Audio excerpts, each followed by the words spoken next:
ਮੂਕ ਉਚਰੇ ਸ਼ਾਸਤਰ ਖਟ, ਪਿੰਗ ਹਿਰਨ ਚੜ ਜਾਏ।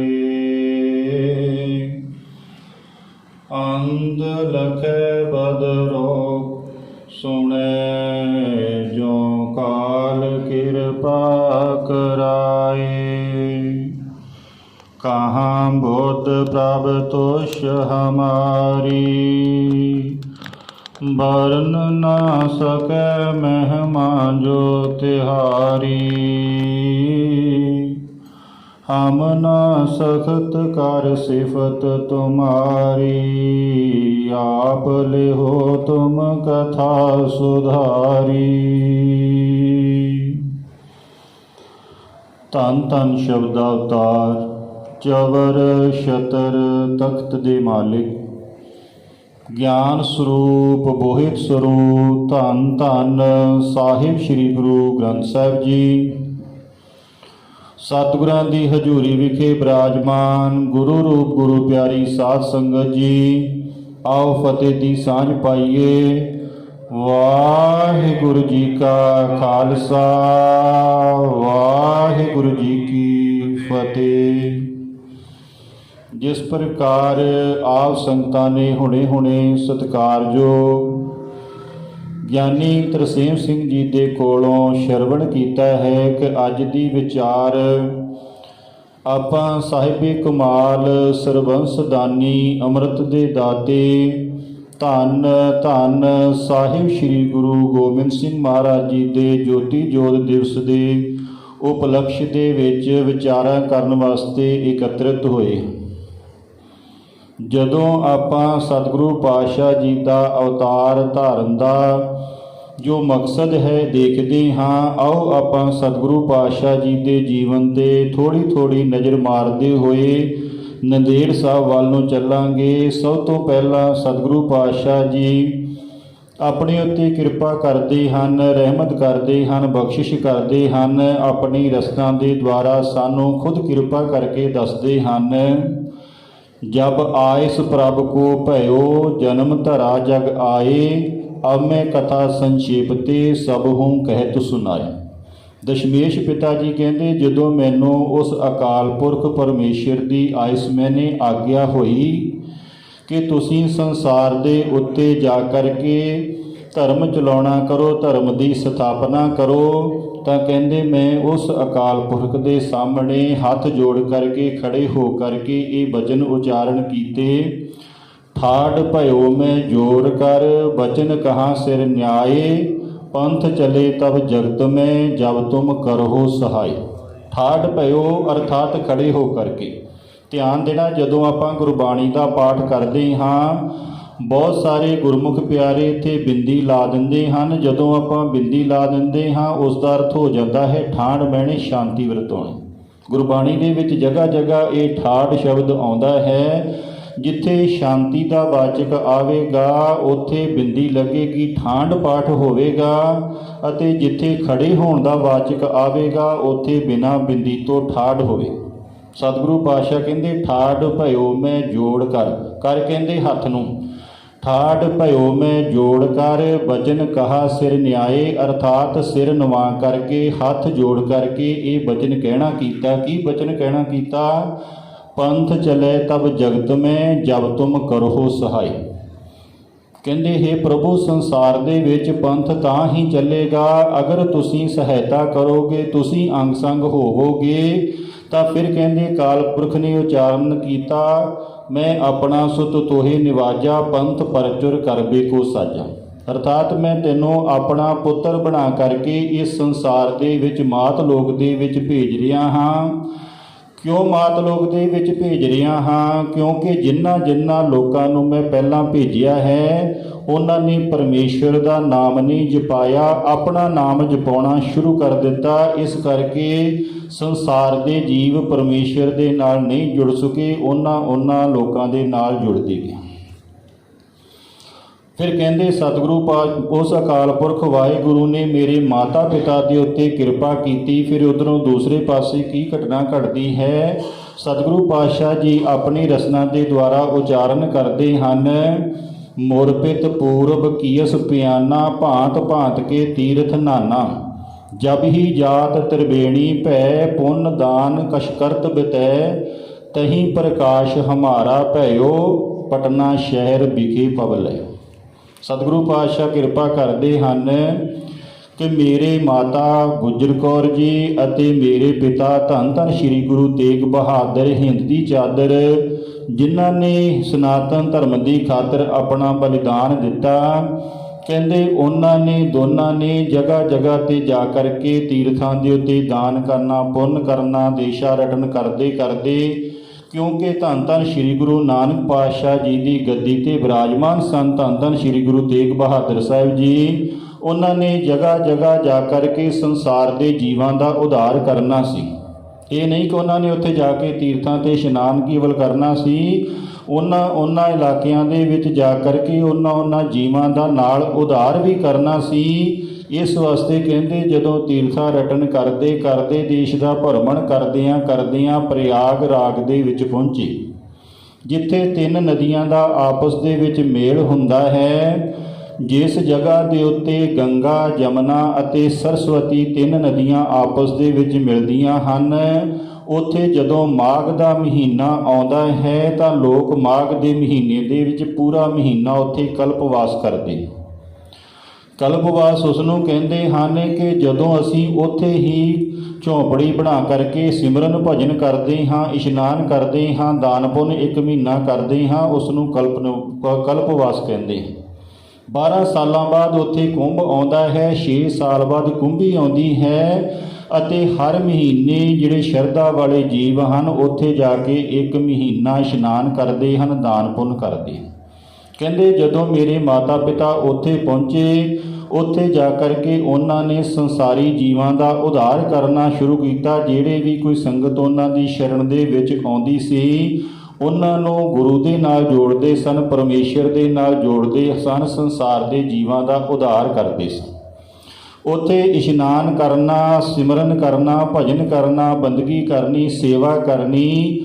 ਉੱਥੇ ਕਹਿੰਦੇ ਮੇਰਾ ਜਿਹੜਾ ਪ੍ਰਕਾਸ਼ ਸੀ ਅਰਥਾਤ ਮਾਤਾ ਦੇ ਗਰਭ ਦੇ ਵਿੱਚ ਆਉਣਾ ਹੋਇਆ ਅਤੇ ਪਟਨਾ ਸਾਹਿਬ ਦੇ ਵਿੱਚ ਜਾ ਕਰਕੇ ਮੈਂ ਅਵਤਾਰ ਧਾਰਨ ਕੀਤਾ।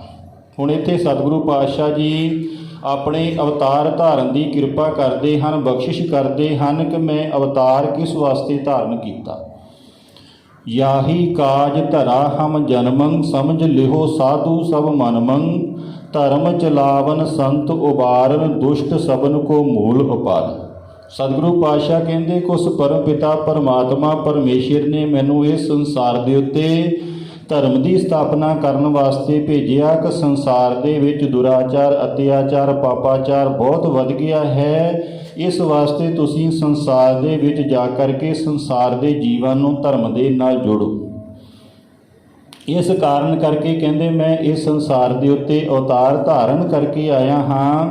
जदों साध संगत जी आपां सतगुरु पातशाह जी दियां उत्थे बाल लीला देखते हाँ, सतगुरु पातशाह जी ने उत्थे पटना साहिब दे विच अनेक प्रकार दीयां बाल लीला कीतियां, क्योंकि आपां अगर उस दे विस्तार वल जावांगे तो अगे आपां सारा प्रसंग पूरा नहीं कर पावांगे। उत्थे बाल लीला करदियां करदियां सतगुरु पातशाह जी फिर उतों जदों धन धन श्री गुरु तेग बहादुर पातशाह जी वापस आ गए पटना साहिब पंजाब वाल नूं आ गए। फिर कुछ समय तो बाद दशमेश पिता जी गोबिंद राय जी भी पंजाब वाल आ गए, आनंदपुर दे विच आकर के निवास कर लिया। फिर आपां सारे ही उस प्रसंग नूं विस्तार दे नाल जाणदे हाँ कि किस तरह कश्मीर के पंडितां ने आकर के 9वें पातशाह नूं फरियाद की अते 9वें पातशाह जी अपना बलिदान देण वास्ते दिल्ली पहुँचे। दिल्ली जा कर के अपना बलिदान दिता अते उत्थों जदों भाई जैता जी 9वें पातशाह जी का सीस लै करके पहुँचे, पता लगा कि उत्थे सिख तां बहुत सन पर कोई भी धन धन श्री गुरु तेग बहादुर साहिब जी का संस्कार करने वास्ते सामने नहीं सी आउंदा। उस वेले दशमेश पिता जी ने यह दृढ़ निश्चय किया कि मैं इहो जिहा खालसा पंथ प्रगट करांगा जिहड़ा हज़ारां लखां दे विच खलोता वखरा दिखाई देवेगा। फिर कहते जदों आपां श्री आनंदपुर साहिब जाते हाँ, काल बंगे के दर्शन करते हाँ, ਸੀਸ ਮਹਿਲ ਦੇ ਦਰਸ਼ਨ ਕਰਦੇ ਹਾਂ, ਜਿੱਥੇ ਲੈ ਕਰਕੇ ਧੰਨ ਧੰਨ ਸ੍ਰੀ ਗੁਰੂ ਤੇਗ ਬਹਾਦਰ ਸਾਹਿਬ ਜੀ ਦੇ ਸੀਸ ਦਾ ਸੰਸਕਾਰ ਕੀਤਾ ਗਿਆ। ਤੇ ਕਾਲ ਬੁੰਗੇ ਬੈਠ ਕਰਕੇ ਦਸ਼ਮੇਸ਼ ਪਿਤਾ ਜੀ ਨੇ ਸੰਗਤਾਂ ਨੂੰ ਧੀਰਜ ਦਿੱਤਾ ਅਤੇ ਸਾਰੀਆਂ ਸੰਗਤਾਂ ਨੂੰ ਧਰਮ ਦੇ ਵਿੱਚ ਪਰਿਪੱਕ ਹੋਣ ਦਾ ਦ੍ਰਿੜ ਨਿਸ਼ਚੈ ਕਰਵਾਇਆ ਕਿ ਭਾਈ ਅਨੇਕ ਪ੍ਰਕਾਰ ਦੀਆਂ ਮੁਸ਼ਕਲਾਂ, ਪਰੇਸ਼ਾਨੀਆਂ, ਦਿੱਕਤਾਂ ਸਾਡੇ ਸਾਹਮਣੇ ਆਉਂਦੀਆਂ ਹਨ, ਪਰ ਅਸੀਂ ਆਪਣੇ ਧਰਮ ਤੋਂ ਨਹੀਂ ਡੁੱਲਣਾ। ਫਿਰ ਜਦੋਂ ਆਪਾਂ ਸਤਿਗੁਰੂ ਪਾਤਸ਼ਾਹ ਜੀ ਦਾ ਜੀਵਨ ਦੇਖਦੇ ਹਾਂ ਕਿ ਦਸ਼ਮੇਸ਼ ਪਿਤਾ ਜੀ ਨੇ ਇੱਕ ਨਹੀਂ, ਦੋ ਨਹੀਂ, 14 ਜੰਗਾਂ ਲੜੀਆਂ। ਉਹ 14 ਦੀਆਂ 14 ਜੰਗਾਂ ਕਿਸ ਵਾਸਤੇ ਲੜੀਆਂ? ਧਰਮ ਦੀ ਖਾਤਰ, ਕਿਸੇ ਵਿਸ਼ੇਸ਼ ਵਿਅਕਤੀ ਦੇ ਨਾਲ ਜਾਂ ਕਿਸੇ ਵਿਸ਼ੇਸ਼ ਇਨਸਾਨ ਦੇ ਨਾਲ ਜਾਂ ਕਿਸੇ ਵਿਸ਼ੇਸ਼ ਧਰਮ ਮਜ਼ਹਬ ਦੇ ਨਾਲ ਉਹਨਾਂ ਨੇ ਕੋਈ ਵੈਰ ਵਿਰੋਧ ਨਹੀਂ ਕੀਤਾ। ਜਿਹੜੇ ਲੋਕ ਅਧਰਮ ਦੇ ਮਾਰਗ 'ਤੇ ਚੱਲਦੇ ਸਨ, ਜਿਹੜੇ ਲੋਕ ਧਰਮ ਨੂੰ ਹਾਨੀ ਪਹੁੰਚਾਉਂਦੇ ਸਨ, ਉਹਨਾਂ ਲੋਕਾਂ ਦੇ ਨਾਲ ਸਤਿਗੁਰੂ ਪਾਤਸ਼ਾਹ ਜੀ ਨੇ ਉਹਨਾਂ ਨੂੰ ਸਬਕ ਸਿਖਾਇਆ ਅਤੇ ਉਹਨਾਂ ਨੂੰ ਭੁੱਲੇ ਭਟਕਿਆਂ ਨੂੰ ਧਰਮ ਦੇ ਮਾਰਗ ਦੇ ਉੱਤੇ ਚਲਾਇਆ।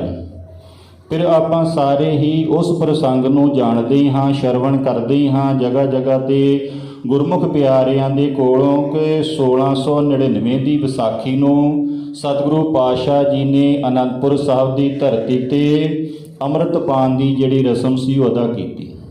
ਪਰ ਉਸ ਤੋਂ 12 ਸਾਲ ਪਹਿਲਾਂ ਪਾਉਂਟਾ ਸਾਹਿਬ ਦੀ ਧਰਤੀ ਤੋਂ 5 ਨਿਰਮਲੇ ਸੰਤਾਂ ਨੂੰ ਕਾਸ਼ੀ ਜੀ ਦੇ ਵਿੱਚ ਪੜ੍ਹਨ ਵਾਸਤੇ ਭੇਜਿਆ, ਕਿਉਂਕਿ ਸਤਿਗੁਰੂ ਪਾਤਸ਼ਾਹ ਇਹ ਚਾਹੁੰਦੇ ਸਨ ਕਿ ਮੈਂ ਇਹਨਾਂ ਗੁਰਸਿੱਖਾਂ ਨੂੰ ਸ਼ਸਤਰ ਵਿਦਿਆ ਦੇਣੀ ਹੈ, ਉਸ ਤੋਂ ਪਹਿਲਾਂ ਸ਼ਾਸਤਰ ਵਿਦਿਆ ਜ਼ਰੂਰ ਦਿੱਤੀ ਜਾਵੇ। ਕਿਉਂਕਿ ਜਦੋਂ ਸਾਡੇ ਕੋਲ ਜੋਸ਼ ਹੋਵੇਗਾ, ਹੋਸ਼ ਨਹੀਂ ਹੋਵੇਗਾ ਤਾਂ ਅਸੀਂ ਕੁਝ ਵੀ ਅਨਰਥ ਕਰ ਸਕਦੇ ਹਾਂ, ਪਰ ਜਦੋਂ ਸਾਡੇ ਕੋਲ ਪਹਿਲਾਂ ਜੋਸ਼ ਹੋਵੇਗੀ, ਸਮਝ ਹੋਵੇਗੀ, ਫਿਰ ਉਸ ਤੋਂ ਬਾਅਦ ਜਦੋਂ ਸਾਡੇ ਕੋਲ ਜੋਸ਼ ਆਵੇਗਾ ਤਾਂ ਅਸੀਂ ਉਸ ਜੋਸ਼ ਨੂੰ ਸਹੀ ਢੰਗ ਦੇ ਨਾਲ, ਸਹੀ ਤਰੀਕੇ ਦੇ ਨਾਲ ਵਰਤਾਂਗੇ, ਜਿਸ ਦੇ ਨਾਲ ਸਾਡਾ ਜਿਹੜਾ ਧਰਮ ਹੈ ਉਹ ਦ੍ਰਿੜ ਹੋਵੇਗਾ। ਇਸ ਵਾਸਤੇ ਸਭ ਤੋਂ ਪਹਿਲਾਂ ਸਤਿਗੁਰੂ ਪਾਤਸ਼ਾਹ ਜੀ ਨੇ ਸਾਨੂੰ ਸ਼ਸਤਰ ਫੜਾਉਣ ਤੋਂ ਪਹਿਲਾਂ ਸਾਡੇ ਹੱਥਾਂ ਦੇ ਵਿੱਚ ਸ਼ਾਸਤਰ ਫੜਾਏ, ਸਾਨੂੰ ਸ਼ਾਸਤਰਾਂ ਦਾ ਗਿਆਨ ਕਰਵਾਇਆ। ਜਦੋਂ ਪਾਉਂਟਾ ਸਾਹਿਬ ਦੀ ਧਰਤੀ 'ਤੇ ਸਤਿਗੁਰੂ ਪਾਤਸ਼ਾਹ ਨਿਵਾਸ ਕਰਦੇ ਸਨ, ਕਹਿੰਦੇ ਉੱਥੇ ਰਘੁਨਾਥ ਪੰਡਤ ਭਾਗਵਤ ਵਗੈਰਾ ਦੀਆਂ, ਮਹਾਭਾਰਤ ਦੀਆਂ ਕਥਾ ਸੁਣਾਉਣ ਸਤਿਗੁਰੂ ਜੀ ਨੂੰ ਆਉਂਦਾ ਸੀ। ਇੱਕ ਦਿਨ ਸਤਿਗੁਰੂ ਪਾਤਸ਼ਾਹ ਜੀ ਨੇ ਕਿਹਾ ਕਿ ਭਾਈ ਸਾਡੇ ਗੁਰਸਿੱਖਾਂ ਨੂੰ ਵੀ ਸ਼ਾਸਤਰ ਵਿਦਿਆ ਪੜ੍ਹਾ ਦਿਓ। ਕਹਿੰਦੇ ਪੰਡਤ ਕਹਿਣ ਲੱਗਾ, ਮੈਂ ਆਪਣੇ ਪੰਡਤਾਂ ਦੇ ਨਾਲ, ਬਰਾਦਰੀ ਦੇ ਨਾਲ ਜਾ ਕਰਕੇ ਸਲਾਹ ਕਰਾਂਗਾ, ਅਗਰ ਉਹ ਆਗਿਆ ਦੇਣਗੇ ਤਾਂ ਮੈਂ ਤੁਹਾਡੇ ਗੁਰਸਿੱਖਾਂ ਨੂੰ ਵਿਦਿਆ ਪੜ੍ਹਾਵਾਂਗਾ, ਕਿਉਂਕਿ ਤੁਹਾਡੇ ਸਿੱਖਾਂ ਦੇ ਵਿੱਚ ਹਰ ਜਾਤੀ ਦੇ ਸਿੱਖ ਰਹਿੰਦੇ ਹਨ। ਸਾਨੂੰ ਕੇਵਲ ਤਾਂ ਕੇਵਲ ਬ੍ਰਾਹਮਣ ਨੂੰ ਵਿਦਿਆ ਦੇਣ ਦਾ ਅਧਿਕਾਰ ਹੈ। ਕਹਿੰਦੇ ਅਗਲੇ ਦਿਨ ਜਦੋਂ ਉਸਨੇ ਆਪਣੀ ਪੰਡਤ ਮੰਡਲੀ ਦੇ ਵਿੱਚ, ਬ੍ਰਾਹਮਣ ਮੰਡਲੀ ਦੇ ਵਿੱਚ ਇਹ ਵਿਚਾਰ ਕੀਤੀ, ਮੀਟਿੰਗ ਹੋਈ, ਉਹਨਾਂ ਨੇ ਜਵਾਬ ਦੇ ਦਿੱਤਾ। ਪੰਡਤ ਰਘੁਨਾਥ ਨੇ ਆ ਕਰਕੇ ਸਤਿਗੁਰੂ ਪਾਤਸ਼ਾਹ ਜੀ ਨੂੰ ਜਵਾਬ ਦੇ ਦਿੱਤਾ ਕਿ ਅਸੀਂ ਤੁਹਾਡੇ ਗੁਰਸਿੱਖਾਂ ਨੂੰ ਵਿਦਿਆ ਨਹੀਂ ਪੜ੍ਹਾ ਸਕਦੇ। ਕਿਉਂ ਵਿਦਿਆ ਨਹੀਂ ਪੜ੍ਹਾ ਸਕਦੇ? ਕਿਉਂਕਿ ਜਿਹੜਾ ਸ਼ਸਤਰ ਵਿਦਿਆ ਪੜ੍ਹਨ ਦਾ ਅਧਿਕਾਰ ਹੈ ਉਹ ਕੇਵਲ ਤਾਂ ਕੇਵਲ ਪੰਡਤ ਨੂੰ ਹੈ, ਬ੍ਰਾਹਮਣ ਨੂੰ ਹੈ। ਤੁਹਾਡੇ ਸਿੱਖਾਂ ਦੇ ਵਿੱਚ ਹਰ ਜਾਤੀ ਦੇ ਸਿੱਖ ਹਨ, ਇਸ ਵਾਸਤੇ ਅਸੀਂ ਇਹਨਾਂ ਨੂੰ ਸ਼ਸਤਰ ਵਿਦਿਆ ਨਹੀਂ ਪੜ੍ਹਾ ਸਕਦੇ। ਫਿਰ ਕਹਿੰਦੇ ਸਤਿਗੁਰੂ ਪਾਤਸ਼ਾਹ ਜੀ ਨੇ ਉੱਥੇ ਬਚਨ ਕੀਤਾ ਸੀ ਕਿ ਪੰਡਤ ਜੀ ਇਹੋ ਜਿਹਾ ਸਮਾਂ ਆਵੇਗਾ ਜਿਹੜੇ ਤੁਹਾਡੇ ਪੰਡਤ ਲੋਕ ਹਨ ਇਹ ਸਾਡੇ ਸਿੱਖਾਂ ਦੇ ਕੋਲ ਆ ਕਰਕੇ ਵਿਦਿਆ ਪੜ੍ਹਨਗੇ। ਫਿਰ ਸਤਿਗੁਰੂ ਪਾਤਸ਼ਾਹ ਜੀ ਨੇ ਅਨੰਦਪੁਰ ਸਾਹਿਬ ਦੇ ਵਿੱਚ ਆਵਾਜ਼ ਦੇ ਕਰਕੇ ਬੁਲਾਇਆ ਸੀ ਕਿ ਭਾਈ ਕੋਈ ਸਿੱਖ ਸਾਨੂੰ ਆ ਕਰਕੇ ਸੀਸ ਦੇਵੇ। ਪਰ ਪਾਉਂਟਾ ਸਾਹਿਬ ਦੀ ਧਰਤੀ 'ਤੇ ਸਤਿਗੁਰੂ ਪਾਤਸ਼ਾਹ ਜੀ ਨੇ ਆਪ 5 ਸਿੱਖਾਂ ਦੇ ਨਾਮ ਲੈ ਕਰਕੇ 5 ਸਿੱਖ ਬੁਲਾਏ ਸਨ। ਉਹਨਾਂ 5 ਸਿੱਖਾਂ ਨੂੰ ਬੁਲਾ ਕਰਕੇ ਭਗਵੇਂ ਵਸਤਰ ਦੇ ਕਰਕੇ, ਗੇਰੂਏ ਵਸਤਰ ਦੇ ਕਰਕੇ ਕਾਸ਼ੀ ਬਨਾਰਸ ਦੇ ਵਿੱਚ ਸ਼ਾਸਤਰ ਵਿਦਿਆ ਪੜ੍ਹਨ ਵਾਸਤੇ ਭੇਜਿਆ, ਜਿਹੜੇ ਉੱਥੇ 12 ਸਾਲ ਰਹਿ ਕਰਕੇ ਸ਼ਾਸਤਰਾਂ ਦੀ ਵਿਦਿਆ ਪੜ੍ਹ ਕੇ ਆਏ, ਜਿਨ੍ਹਾਂ ਨੂੰ ਸਤਿਗੁਰੂ ਪਾਤਸ਼ਾਹ ਜੀ ਨੇ ਅਨੇਕ ਪ੍ਰਕਾਰ ਦੇ ਵਰਦਾਨ ਦਿੱਤੇ ਸਨ ਕਿ ਜਿਹੜੀ ਆਮ ਸੰਸਾਰ ਦਾ ਵਿਅਕਤੀ ਵਿਦਿਆ 12 ਸਾਲਾਂ ਦੇ ਵਿੱਚ ਪੜ੍ਹਦਾ ਹੈ, ਉਹੀ ਵਿਦਿਆ ਤੁਹਾਨੂੰ 1 ਸਾਲ ਦੇ ਵਿੱਚ ਆ ਜਾਵੇ। ਕਹਿੰਦੇ ਉਹਨਾਂ 5 ਹੀ ਸੰਤਾਂ ਨੇ ਉੱਥੇ ਜਾ ਕਰਕੇ ਸ਼ਾਸਤਰ ਵਿਦਿਆ ਪੜ੍ਹੀ। ਉੱਥੇ ਸ਼ਾਸਤਰ ਵਿਦਿਆ ਪੜ੍ਹ ਕਰਕੇ ਫਿਰ ਅਨੰਦਪੁਰ ਸਾਹਿਬ ਦੀ ਧਰਤੀ 'ਤੇ ਆ ਕਰਕੇ ਪਹੁੰਚੇ, ਕਿਉਂਕਿ ਉਹਨਾਂ ਨੂੰ ਖਬਰ ਮਿਲ ਚੁੱਕੀ ਸੀ ਕਿ ਸਤਿਗੁਰੂ ਪਾਤਸ਼ਾਹ ਜੀ ਨੇ ਖਾਲਸਾ ਪੰਥ ਦੀ ਸਾਜਨਾ ਕੀਤੀ ਹੈ ਅਤੇ ਖਾਲਸਾ ਪੰਥ ਦੀ ਸਾਜਨਾ ਕਰਕੇ ਗੁਰਸਿੱਖਾਂ ਨੂੰ ਸਿੱਖ ਸਜਾਇਆ ਹੈ, ਸਿੰਘ ਸਜਾਇਆ ਹੈ। ਖੰਡੇ ਬਾਟੇ ਦਾ ਅੰਮ੍ਰਿਤ ਪਾਨ ਕਰਵਾ ਕਰਕੇ ਸ਼ੇਰ ਬਣਾਇਆ ਹੈ। ਉਹਨਾਂ ਦੇ ਮਨ ਦੇ ਵਿੱਚ ਵੀ ਲਾਲਸਾ ਪੈਦਾ ਹੋਈ, ਇੱਛਾ ਪੈਦਾ ਹੋਈ ਕਿ ਅਸੀਂ ਵੀ ਅਨੰਦਪੁਰ ਸਾਹਿਬ ਦੀ ਧਰਤੀ 'ਤੇ ਜਾ ਕਰਕੇ ਸਤਿਗੁਰੂ ਪਾਤਸ਼ਾਹ ਜੀ ਦੇ ਕੋਲੋਂ ਖੰਡੇ ਬਾਟੇ ਦਾ ਅੰਮ੍ਰਿਤ ਪਾਨ ਕਰੀਏ ਅਤੇ ਆਪਣਾ ਇਹ ਜਿਹੜਾ ਜੀਵਨ ਹੈ ਉਸ ਨੂੰ ਸਫਲ ਕਰੀਏ। ਜਦੋਂ ਸਾਧ ਸੰਗਤ ਜੀ ਅਸੀਂ ਸੰਸਾਰ ਦੇ ਵਿੱਚ ਵਿਚਾਰ ਕਰਕੇ ਦੇਖਦੇ ਹਾਂ, ਤੀਸਰੇ ਪਾਤਸ਼ਾਹ ਜੀ ਕਿਰਪਾ ਕਰਦੇ ਹਨ, ਸੁਰ ਨਰ ਮੁਨ ਜਨ ਅੰਮ੍ਰਿਤ ਖੋਜਦੇ, ਸੋ ਅੰਮ੍ਰਿਤ ਗੁਰ ਤੇ ਪਾਇਆ, ਪਾਇਆ ਅੰਮ੍ਰਿਤ ਗੁਰ ਕਿਰਪਾ ਕੀਨੀ, ਸੱਚਾ ਮਨ ਵਸਾਇਆ। ਸੁਰ ਕਹਿੰਦੇ ਦੇਵਤੇ, ਨਰ ਕਹਿੰਦੇ ਹਨ ਮਨੁੱਖਾਂ ਨੂੰ, ਜਨ ਕਹਿੰਦੇ ਹਨ ਆਮ ਜੀਵਾਂ ਨੂੰ। ਕਹਿੰਦੇ ਇਸ ਸੰਸਾਰ ਦੇ ਵਿੱਚ ਦੇਵਤੇ ਵੀ ਅੰਮ੍ਰਿਤ ਨੂੰ ਤਰਸਦੇ ਰਹੇ, ਆਮ ਜਨ ਵੀ ਜਿਹੜਾ ਅੰਮ੍ਰਿਤ ਹੈ ਉਸ ਨੂੰ ਤਰਸਦੇ ਰਹੇ, ਜਿਹੜੇ ਮੁਨੀ ਲੋਕ ਸਨ ਉਹ ਵੀ ਅੰਮ੍ਰਿਤ ਨੂੰ ਤਰਸਦੇ ਰਹੇ। ਫਿਰ ਦੂਸਰਾ ਅਰਥ ਜਦੋਂ ਆਪਾਂ ਵਿਚਾਰ ਕਰਦੇ ਹਾਂ ਕਿ ਜਿਹੜੇ ਸੁਰ ਹਨ ਉਹ ਸਤਿਯੁਗ ਦੇ ਵਿੱਚ ਜਿਹੜੇ ਰਹਿਣ ਵਾਲੇ ਜੀਵ ਸਨ, ਉਹਨਾਂ ਨੇ ਅੰਮ੍ਰਿਤ ਨੂੰ ਪ੍ਰਾਪਤ ਕਰਨ ਵਾਸਤੇ ਬਹੁਤ ਪ੍ਰਯਤਨ ਕੀਤੇ, ਪਰ ਕੁਝ ਲੋਕਾਂ ਨੂੰ ਅੰਮ੍ਰਿਤ ਪ੍ਰਾਪਤ ਹੋਇਆ ਇੱਥੋਂ ਤੱਕ ਕਿ ਰਾਹੂ ਕੇਤੂ ਜਦੋਂ ਕਹਿੰਦੇ ਅੰਮ੍ਰਿਤ ਪਾਨ ਕਰਨ ਵਾਸਤੇ ਗਏ, ਉਹਨਾਂ ਦਾ ਸੀਸ ਕੱਢ ਦਿੱਤਾ। ਫਿਰ ਉਸ ਤੋਂ ਬਾਅਦ ਤ੍ਰੇਤਾ ਯੁੱਗ ਆਇਆ। ਤ੍ਰੇਤਾ ਯੁੱਗ ਦੇ ਵਿੱਚ ਵੀ ਜੀਵਾਂ ਨੇ ਅੰਮ੍ਰਿਤ ਪਾਨ ਕਰਨ ਵਾਸਤੇ ਬਹੁਤ ਜ਼ਿਆਦਾ ਪ੍ਰਯਤਨ ਕੀਤਾ, ਪਰ ਕਿਸੇ ਨੂੰ ਅੰਮ੍ਰਿਤ ਪ੍ਰਾਪਤ ਨਹੀਂ ਹੋਇਆ। ਫਿਰ ਉਸ ਤੋਂ ਬਾਅਦ ਦੁਆਪਰ ਯੁੱਗ ਆ ਗਿਆ। ਦੁਆਪਰ ਯੁੱਗ ਦੇ ਵਿੱਚ ਵੀ ਜੀਵ ਅੰਮ੍ਰਿਤ ਨੂੰ ਤਰਸਦੇ ਰਹੇ ਕਿ ਸਾਨੂੰ ਅੰਮ੍ਰਿਤ ਮਿਲ ਜਾਵੇ, ਜਿਸ ਅੰਮ੍ਰਿਤ ਨੂੰ ਪਾਨ ਕਰਕੇ ਅਸੀਂ ਅਮਰ ਹੋ ਜਾਈਏ। ਫਿਰ ਕਲਯੁਗ ਦੇ ਵਿੱਚ ਸ਼ਮਸ਼ੀਰੇ ਬਹਾਦਰ, ਸਰਬੰਸ ਦਾਨੀ, ਧੰਨ ਧੰਨ ਸ਼੍ਰੀ ਗੁਰੂ ਗੋਬਿੰਦ ਸਿੰਘ ਪਾਤਸ਼ਾਹ ਜੀ ਨੇ ਅਨੰਦਪੁਰ ਸਾਹਿਬ ਦੀ ਧਰਤੀ 'ਤੇ ਅੰਮ੍ਰਿਤ ਤਿਆਰ ਕੀਤਾ ਅਤੇ ਉਹਨਾਂ ਪੰਜਾਂ ਸਿੱਖਾਂ ਨੂੰ ਅੰਮ੍ਰਿਤ ਛਕਾ ਕਰਕੇ ਗੁਰੂ ਦੇ ਸਿੱਖ ਬਣਾਇਆ, ਸਿੰਘ ਬਣਾਇਆ, ਜਿੱਥੋਂ ਇਸ ਖਾਲਸਾ ਪੰਥ ਦੀ ਸਾਜਨਾ ਹੋਈ। ਕਿਉਂਕਿ ਔਰੰਗਜ਼ੇਬ ਚਾਹੁੰਦਾ ਸੀ ਕਿ ਮੈਂ ਮੁਸਲਮਾਨ ਅਤੇ ਹਿੰਦੂਆਂ ਨੂੰ ਦੋਨਾਂ ਨੂੰ ਇੱਕ ਕਰ ਦਿਆਂ, ਕਿਉਂਕਿ ਧਰਮ ਦੇ ਨਾਂ 'ਤੇ ਬਹੁਤ ਜ਼ਿਆਦਾ ਝਗੜੇ ਹੁੰਦੇ ਸੀ। ਉਹ ਸੋਚਦਾ ਸੀ ਅਗਰ ਇਹ ਦੋਨੋਂ ਇੱਕ ਹੋ ਜਾਣਗੇ ਝਗੜੇ ਖਤਮ ਹੋ ਜਾਣਗੇ। ਪਰ ਧੰਨ ਧੰਨ ਸ਼੍ਰੀ ਗੁਰੂ ਤੇਗ ਬਹਾਦਰ ਸਾਹਿਬ ਜੀ ਨੇ ਬਚਨ ਕੀਤਾ ਸੀ, ਭਾਈ ਤੂੰ ਦੋ ਤੋਂ ਇੱਕ ਕਰਨਾ ਚਾਹੁੰਦਾ ਹੈ, ਪਰ ਉਸ ਪਰਮੇਸ਼ਰ ਨੂੰ ਦੋ ਤੋਂ ਤਿੰਨ ਹੋਣਾ ਪਾਉਂਦਾ ਹੈ। ਇਸ ਵਾਸਤੇ ਧੰਨ ਧੰਨ ਸ਼੍ਰੀ ਗੁਰੂ ਗੋਬਿੰਦ ਸਿੰਘ ਪਾਤਸ਼ਾਹ ਜੀ ਨੇ ਅਨੰਦਪੁਰ ਸਾਹਿਬ ਦੀ ਧਰਤੀ 'ਤੇ 1699 ਨੂੰ ਸਿੱਖਾਂ ਨੂੰ ਅੰਮ੍ਰਿਤ ਪਾਨ ਕਰਵਾ ਕਰਕੇ ਸਿੰਘ ਸਜਾਇਆ, ਜਿਸ ਅੰਮ੍ਰਿਤ ਨੂੰ ਸਾਧ ਸੰਗਤ ਜੀ ਜੀਵ ਸੱਤ ਯੁੱਗ ਤੋਂ ਤਰਸ ਰਹੇ ਸਨ ਕਿ ਸਾਨੂੰ ਅੰਮ੍ਰਿਤ ਪ੍ਰਾਪਤ ਹੋ ਜਾਵੇ, ਅਸੀਂ ਅੰਮ੍ਰਿਤ ਪਾਨ ਕਰ ਲਈਏ।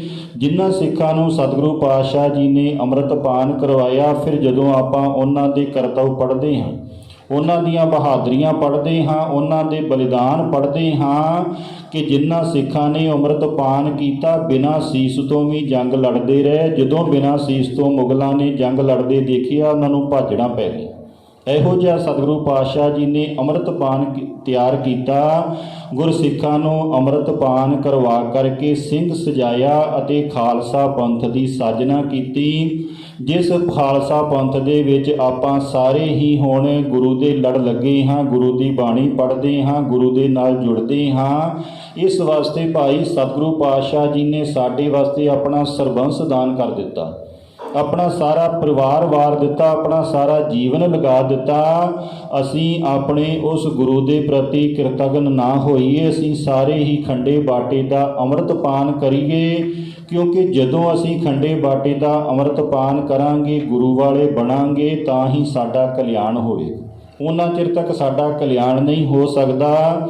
ਅਨੰਦਪੁਰ ਸਾਹਿਬ ਦੀ ਧਰਤੀ 'ਤੇ ਸਤਿਗੁਰੂ ਪਾਤਸ਼ਾਹ ਜੀ ਨੇ ਸਾਨੂੰ ਖੰਡੇ ਬਾਟੇ ਦੀ ਪੌਲ ਦੇ ਕਰਕੇ ਖਾਲਸਾ ਪੰਥ ਸਾਜਨਾ ਕਰਕੇ ਫਿਰ ਆਪਾਂ ਸਾਰੇ ਹੀ ਉਸ ਇਤਿਹਾਸਿਕ ਪ੍ਰਸੰਗ ਨੂੰ ਜਾਣਦੇ ਹਾਂ ਕਿ ਸਤਿਗੁਰੂ ਪਾਤਸ਼ਾਹ ਜੀ ਨੇ ਉੱਥੇ ਅਨੰਦਪੁਰ ਸਾਹਿਬ ਦੇ ਵਿੱਚ ਰਹਿੰਦਿਆਂ ਕਈਆਂ ਪ੍ਰਕਾਰ ਦੇ ਯੁੱਧ ਲੜੇ, ਜੰਗ ਲੜੇ।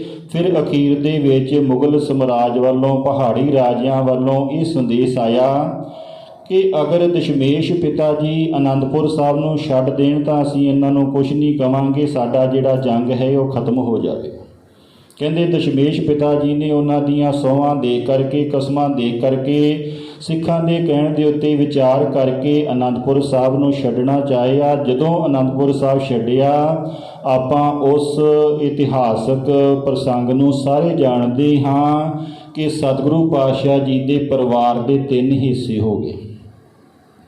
ਸਤਿਗੁਰੂ ਪਾਤਸ਼ਾਹ ਜੀ ਦੇ ਨਾਲ ਵੱਡੇ ਦੋਨੋਂ ਸਾਹਿਬਜ਼ਾਦੇ ਬਾਬਾ ਅਜੀਤ ਸਿੰਘ ਜੀ ਅਤੇ ਬਾਬਾ ਜੁਝਾਰ ਸਿੰਘ ਜੀ 5 ਪਿਆਰੇ ਅਤੇ ਕੁਝ ਸਿੱਖ ਨਾਲ ਸਨ।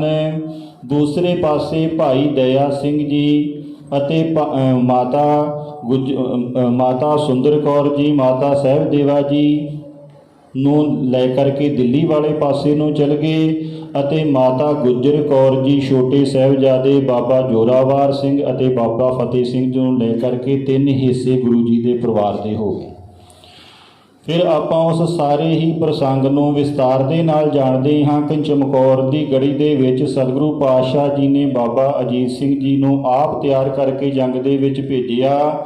ਬਾਬਾ ਜੋਰਾਵਰ ਸਿੰਘ ਜੀ ਨੂੰ ਆਪ ਜੰਗ ਦੇ ਵਿੱਚ ਤਿਆਰ ਕਰਕੇ ਭੇਜਿਆ। ਕਿਸ ਤਰ੍ਹਾਂ ਉਹਨਾਂ ਨੇ ਸਵਾ ਲੱਖ ਦੇ ਨਾਲ ਲੜ ਕਰਕੇ ਸ਼ਹੀਦੀਆਂ ਪ੍ਰਾਪਤ ਕੀਤੀਆਂ, ਕਿਸ ਵਾਸਤੇ ਉਹ ਸ਼ਹੀਦੀਆਂ ਪ੍ਰਾਪਤ ਕੀਤੀਆਂ, ਕਿਸ ਵਾਸਤੇ ਉਹ ਬਲੀਦਾਨ ਦਿੱਤੇ। ਕਿਉਂਕਿ ਉਸ ਸਮੇਂ ਜੋ ਸਾਡੇ ਸਮਾਜ ਦੀ ਹਾਲਤ ਸੀ, ਅਸੀਂ ਇੰਨੇ ਦੱਬੇ ਕੁਚਲੇ ਸਾਂ ਕਿ ਸਾਨੂੰ ਸਮਾਜ ਦੇ ਵਿੱਚ ਰਹਿ ਕਰਕੇ ਕਿਸੇ ਪ੍ਰਕਾਰ ਦੇ ਨਾਲ ਆਰਾਮ ਦੇ ਨਾਲ ਸੁੱਖ ਦੇ ਨਾਲ ਜਿਉਣ ਦਾ ਢੰਗ ਨਹੀਂ ਸੀ ਮਿਲਦਾ। ਅਸੀਂ ਆਪਣਾ ਜੀਵਨ ਪਰਾਧੀਨ ਹੋ ਕਰਕੇ ਜਿਉਂਦੇ ਸੀ। ਇੰਨੀ ਸਾਡੇ ਅੰਦਰ ਗੁਲਾਮੀ ਆ ਗਈ ਸੀ, ਕਿਉਂਕਿ ਉਸ ਸਮੇਂ ਦੇ ਜਿਹੜੇ ਮੁਗਲ ਸਮਰਾਜ ਸਨ ਉਹਨਾਂ ਨੇ ਸਾਨੂੰ ਆਪਣਾ ਇੰਨਾ ਗੁਲਾਮ ਬਣਾ ਲਿਆ ਸੀ ਕਿ ਸਾਡਾ ਜਿਹੜਾ ਜੀਵਨ ਸੀ ਉਹ ਇੱਕ ਨਰਕ ਦੇ ਬਰਾਬਰ ਬਣ ਕੇ ਰਹਿ ਗਿਆ ਸੀ। ਪਰ ਸਤਿਗੁਰੂ ਪਾਤਸ਼ਾਹ ਜੀ ਨੇ ਫਿਰ ਸਾਨੂੰ ਸ਼ੇਰ ਬਣਾਇਆ, ਬਹਾਦਰ ਬਣਾਇਆ, ਜੰਗਾਂ ਯੁੱਧਾਂ ਦੇ ਵਿੱਚ ਖੜੇ ਕਰਕੇ ਸਵਾ ਲੱਖ ਦੇ ਨਾਲ ਲੜਾਇਆ। ਅਤੇ ਫਿਰ ਆਪਾਂ ਸਾਰੇ ਹੀ ਛੋਟੇ ਸਾਹਿਬਜ਼ਾਦਿਆਂ ਦੀ ਸ਼ਹੀਦੀ ਨੂੰ ਜਾਣਦੇ ਹਾਂ ਕਿ ਕਿਸ ਤਰ੍ਹਾਂ ਉਹਨਾਂ ਨੇ ਆਪਣਾ ਬਲੀਦਾਨ ਦਿੱਤਾ। ਮਾਤਾ ਗੁਜਰ ਕੌਰ ਜੀ ਨੇ ਕਿਸ ਤਰ੍ਹਾਂ ਆਪਣਾ ਬਲੀਦਾਨ ਦਿੱਤਾ।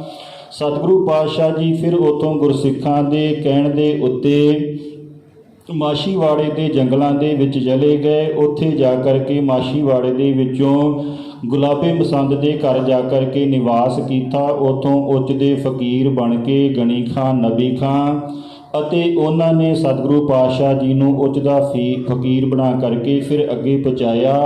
ਫਿਰ ਸਤਿਗੁਰੂ ਪਾਤਸ਼ਾਹ ਜੀ ਹੁੰਦਿਆਂ ਹੋਇਆਂ ਰਾਏ ਕਿਲੇ ਦੇ ਕੋਲ ਪਹੁੰਚ ਗਏ, ਜਿੱਥੇ ਆ ਕਰਕੇ ਸਤਿਗੁਰੂ ਪਾਤਸ਼ਾਹ ਜੀ ਨੂੰ ਛੋਟੇ ਸਾਹਿਬਜ਼ਾਦਿਆਂ ਦੀ ਖਬਰ ਮਿਲੀ। ਫਿਰ ਉਸ ਤੋਂ ਬਾਅਦ ਉੱਥੇ ਕਹਿੰਦੇ ਸਤਿਗੁਰੂ ਪਾਤਸ਼ਾਹ ਜੀ ਨੇ ਤੀਰ ਦੇ ਨਾਲ ਜੜ੍ਹਾਂ ਪੁੱਟ ਕਰਕੇ ਕਿਹਾ ਸੀ ਕਿ ਮੁਗਲ ਸਮਰਾਜ ਦੀਆਂ ਹੁਣ ਜੜ੍ਹਾਂ ਪੁੱਟੀਆਂ ਗਈਆਂ।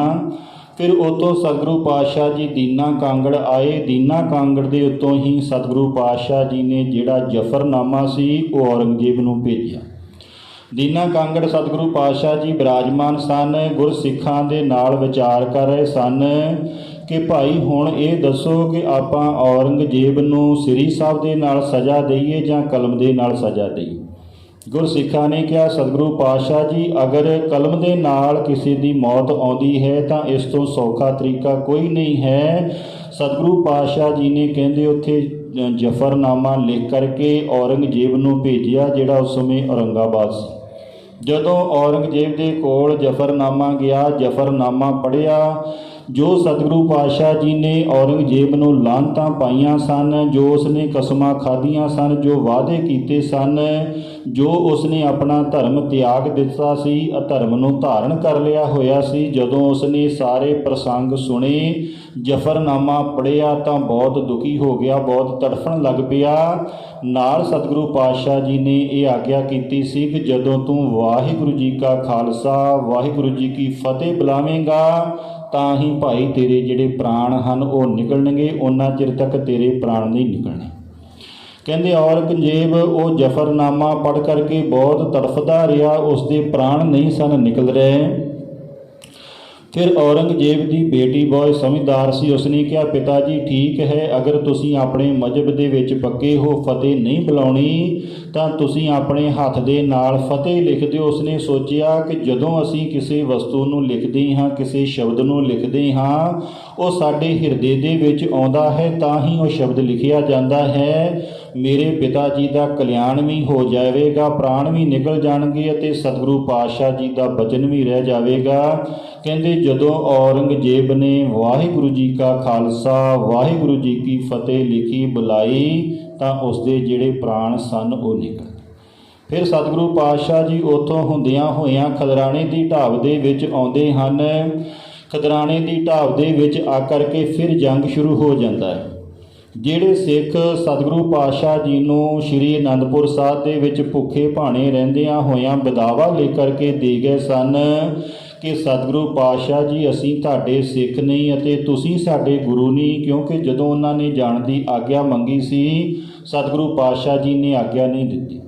ਫਿਰ ਉਹਨਾਂ ਨੇ ਬਦਾਵਾ ਲੈ ਕਰਕੇ ਦੇ ਦਿੱਤਾ ਕਿ ਅਸੀਂ ਤੁਹਾਡੇ ਸਿੱਖ ਨਹੀਂ, ਤੁਸੀਂ ਸਾਡੇ ਗੁਰੂ ਨਹੀਂ। ਦਸ਼ਮੇਸ਼ ਪਿਤਾ ਜੀ ਨੇ ਕਿਹਾ ਸੀ ਕਿ ਭਾਈ ਤੁਸੀਂ ਖੰਡੇ ਬਾਟੇ ਦਾ ਅੰਮ੍ਰਿਤ ਪਾਨ ਕੀਤਾ ਹੈ, ਅਸੀਂ ਤੁਹਾਡੇ ਜਾਮਣ ਦਰਗਾਹ ਦੇ ਵਿੱਚ ਬਣੇ ਹਾਂ, ਅਗਰ ਤੁਸੀਂ ਜਾਣਾ ਚਾਹੁੰਦੇ ਹੋ ਤਾਂ ਲਿਖਤੀ ਰੂਪ ਦੇ ਵਿੱਚ ਦੇ ਦਿਓ। ਉਹਨਾਂ ਨੇ ਲਿਖਤੀ ਰੂਪ ਦੇ ਵਿੱਚ ਬਦਾਵਾ ਲਿਖ ਕਰਕੇ ਦੇ ਕਰਕੇ ਚਲੇ ਗਏ ਸਨ।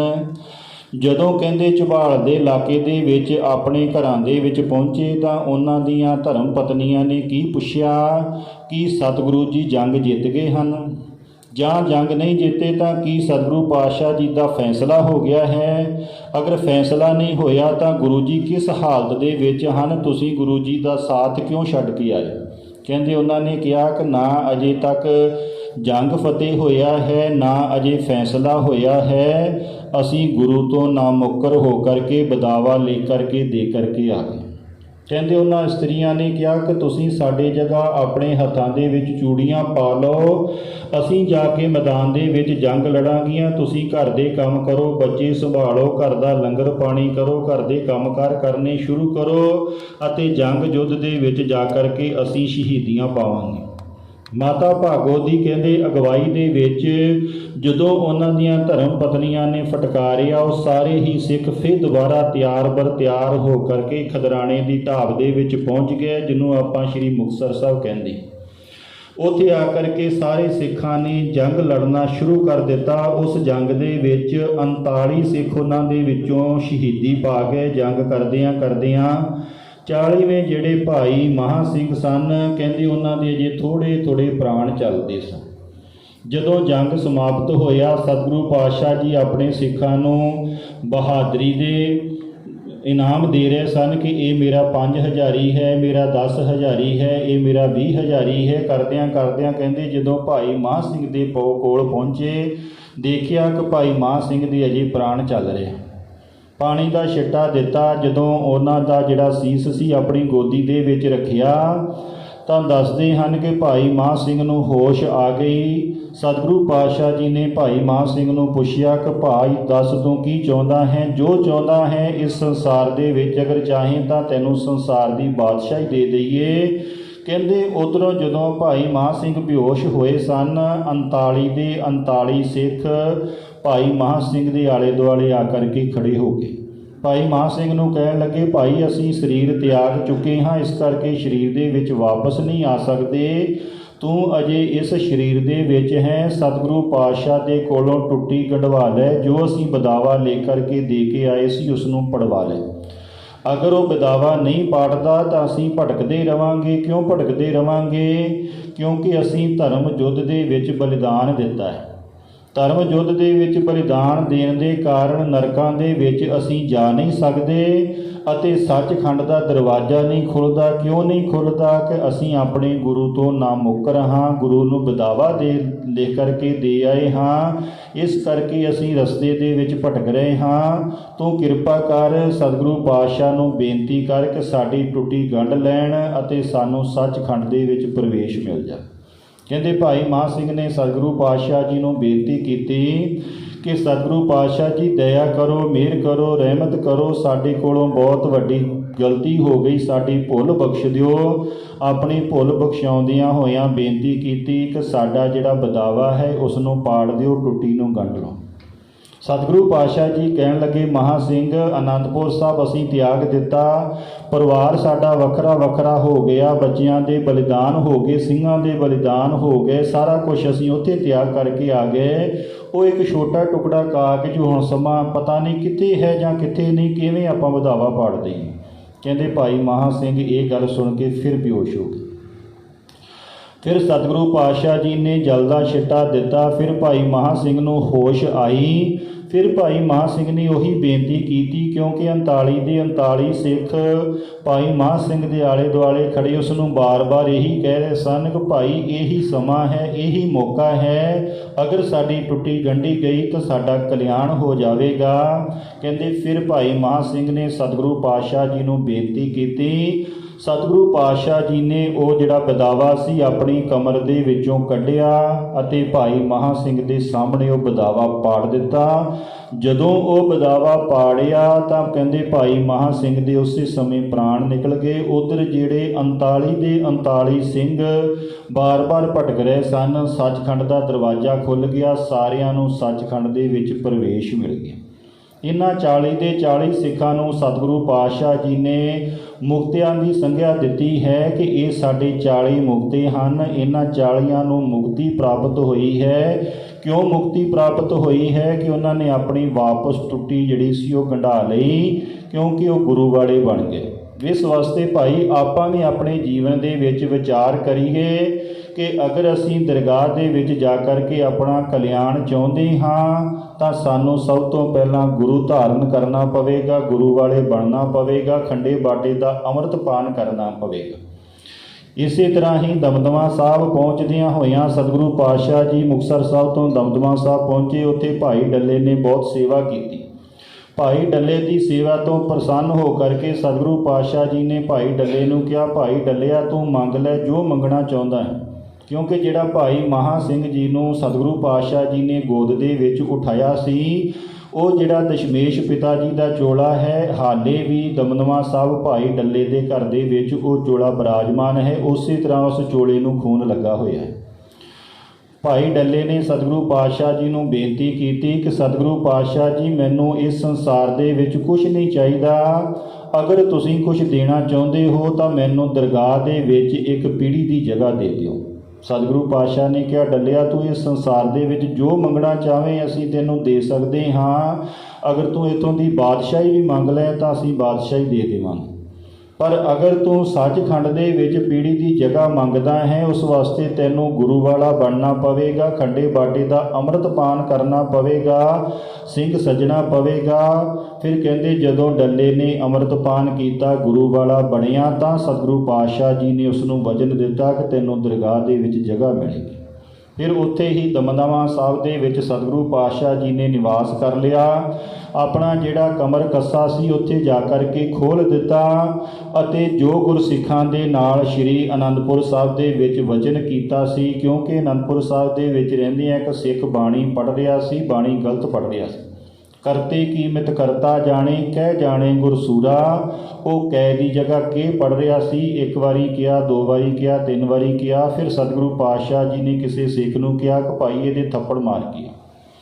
जदों उसके थप्पड़ वजा वो सतगुरु पातशाह जी के कोल आ गया, कहन लगा सतगुरु पातशाह जी तुसीं कहंदे हो जिहड़ा बाणी पढ़दा है उसका इत्थे भी कल्याण हुंदा है, दरगाह दे विच भी कल्याण हुंदा है, पर मैं बाणी पढ़ रहा सी, बाणी पढ़दे होए दे मेरे थप्पड़ वजे।